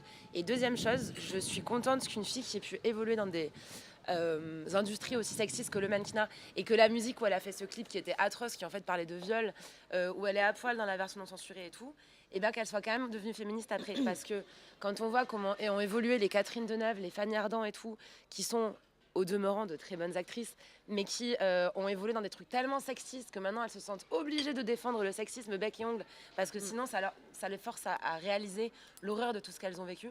Et ben je suis contente qu'une meuf comme Emrata, qui a été autant exposée pour son corps et qui continue à s'exposer volontairement, mais je pense qu'il y a une volonté aussi de reprise de pouvoir, et ben elle soit dit bah non, en fait je suis féministe, et puis tant pis, ce que j'ai fait c'est triste au final et je le regrette, et je regrette surtout d'avoir été victime de ça, mais je suis féministe. Et moi j'adore quand tu parles en fait. Ouais. Et ce qui est sûr, c'est qu'au moins elle touche les mecs. Tu me diras, parce qu'elle a une grosse audience de mecs. Mais Et au ouais, moins, mais ce discours-là, alors, il peut toucher aussi. ok. Elle touche les mecs différemment. Ouais, mais ça veut dire Elle que touche les bien mecs sûr, mais comment oui, C'est quoi le message que retiennent les mecs? Alors attendez, Quel est le message? donc je ne suis pas. Pour moi, je veux ne dire, je suis pense qu'un mec, il dit pas juste que c'est une grosse activement teinte, quoi. Je l'assume. Ouais, mais ou qu'il a envie tu de vois, la je sais pas ken, trop on ses va ça. dernières actualités, mais ce que je veux dire, c'est qu'à la limite, si elle prend la parole, et je ne sais pas, mais si elle prend vraiment la parole très souvent sur son compte sur ce sujet-là, en tout cas, c'est peut-être un moyen de faire résonner ce discours-là aussi auprès de son audience. Et j'imagine que sur son audience, il n'y a pas que des femmes qui suivent Emrata. Et donc, potentiellement, Mais c'est comme quand un les marques moyen utilisent de- le féminisme en fait. C'est genre, suis bien pas sûr sûre. qu'ils Mais le c'est font pour par ça que j'ai mis intérêt, un fox. mais en fait au final, bah, ça fait progresser ce truc que c'est la pensée normale et c'est cool. En fait. Bah, grave. Marie? Ça me saoule parce que j'ai pas été totalement convaincue par l'argumentaire de cette personne qui le vas-y, manie Marie, très balance. bien. Ouais. Mais je n'ai pas vraiment de solution non plus. On Mais veut je le m'attendais à une pathologique putain de justifié. truc qu'elle allait me dire oui, oui. Et en fait, malgré tout, pour moi, le fait de minauder en jouant de son truc et de n'être que un truc sexuel malgré tout, parce que c'est quand même ce qu'on garde d'Emrata, même si elle a dû écrire des centaines de bouquins magnifiques. Que Sarah a tous lu d'ailleurs. Qu'elle a touché sur Kindle, parce qu'il ne faut pas l'oublier. Et ben, moi, en tout cas, voilà, je peux juste parler d'un point de vue personnel. Quand je regarde une photo d'Emrata à poil, je suis malgré tout heurtée dans une certaine forme de la féminité. Que je trouve un petit peu rabaissante, malgré tout. Et pourtant, j'adore le fait que la femme soit aussi un objet de désir et qu'elle entraîne un truc très très fort d'un point de vue sexuel, parce qu'il y a quelque chose de très fort là-dessus, malgré tout. Quand je la vois comme ça et que je vois que truc, il y a un truc en moi qui dit... C'est pas... Objectivisation. Je suis pas bien, quoi. Voilà. Mais ça, c'est que personnel. Je vais réétudier la question d'un point de vue beaucoup plus rationnel. Non, mais la question la question se Et pose. en fait, ce point de vue se tient aussi, c'est comme le truc aussi qu'elle elle est très connue, elle a un corps très normé, donc en fait, toutes les meufs qui vont le suivre vont aussi complexer et se dire je suis pas comme elle. Donc en fait, la question de toute façon, elle est hyper nuancée. Il y a un côté et de la même ultra façon, elle se sexualisation sexualise du corps de la femme. Mais quand même. en fait, c'est je une la vois question quand même toujours comme ça, sans dans réponse. une sorte de position rabaissante qui va venir se convaincre et faire bander des mecs. Tu vois. Ah, tu trouves? Même encore maintenant. Ah bah là, mais je te dis, je suis passée dessus là, aujourd'hui. J'ai passé toute la journée sur Emrata. Ah, C'était le sujet Mais du je jour. suis devenue folle. Je me suis dit, Pathologique. tu t'es toi-même posé la question. toute Et la là, je me suis journée. dit, cette meuf est pathologique. Son petit bateau dans le défilé Jacques Mus, ça t'a fait un truc. Ouais, le défilé Jacques Mus, Oui, où elle est un peu comme ça. C'est vrai. Je sais pas pourquoi j'ai mis quelque chose de si court. Moi, je sais pourquoi t'as mis quelque chose de si court. D'habitude, c'est nul, non? T'as mis quelque chose aujourd'hui. Déjà, t'as mis quelque chose, donc la tête haute au moins, merde. Tu vas pas faire genre comme aujourd'hui ça. Tu vois, il y a un truc un peu de comme ça. Alors que je...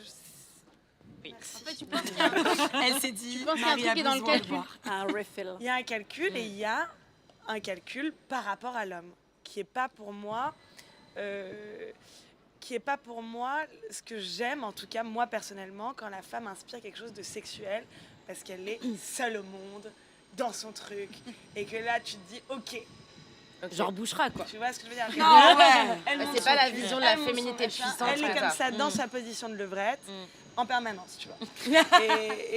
Et oui, c'est pas mal la levrette, mais il n'y a pas que ça. Elle a dit le mot levrette. Elle l'a dit, il fallait qu'elle le place dans ses Quelqu'un vidéos, lui a c'était texto, sa lui a dit, vision. tu cales levrette, c'est 10 points. Exactement. Bon bah merci les meufs. C'est la fin. On finit là-dessus. On a le droit à un petit jingle. Merci Marie.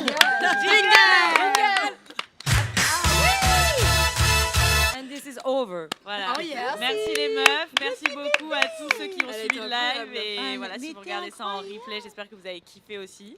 Merci. Et voilà. C'était Trop bien. bien, merci. Merci à vous. Attends, elle a un mois là.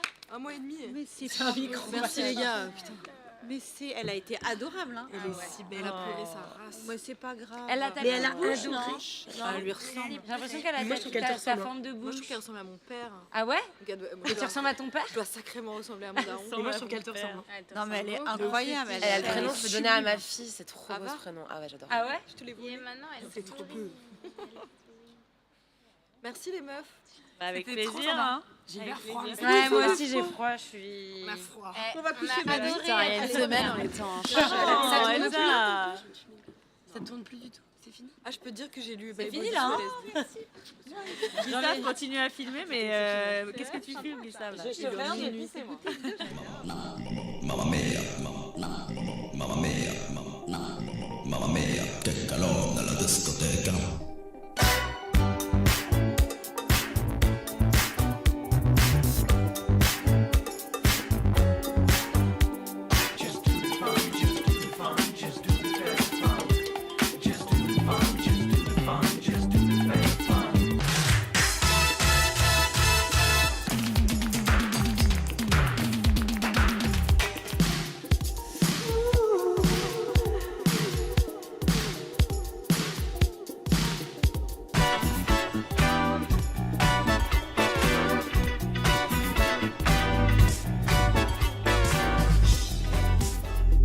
SB Club.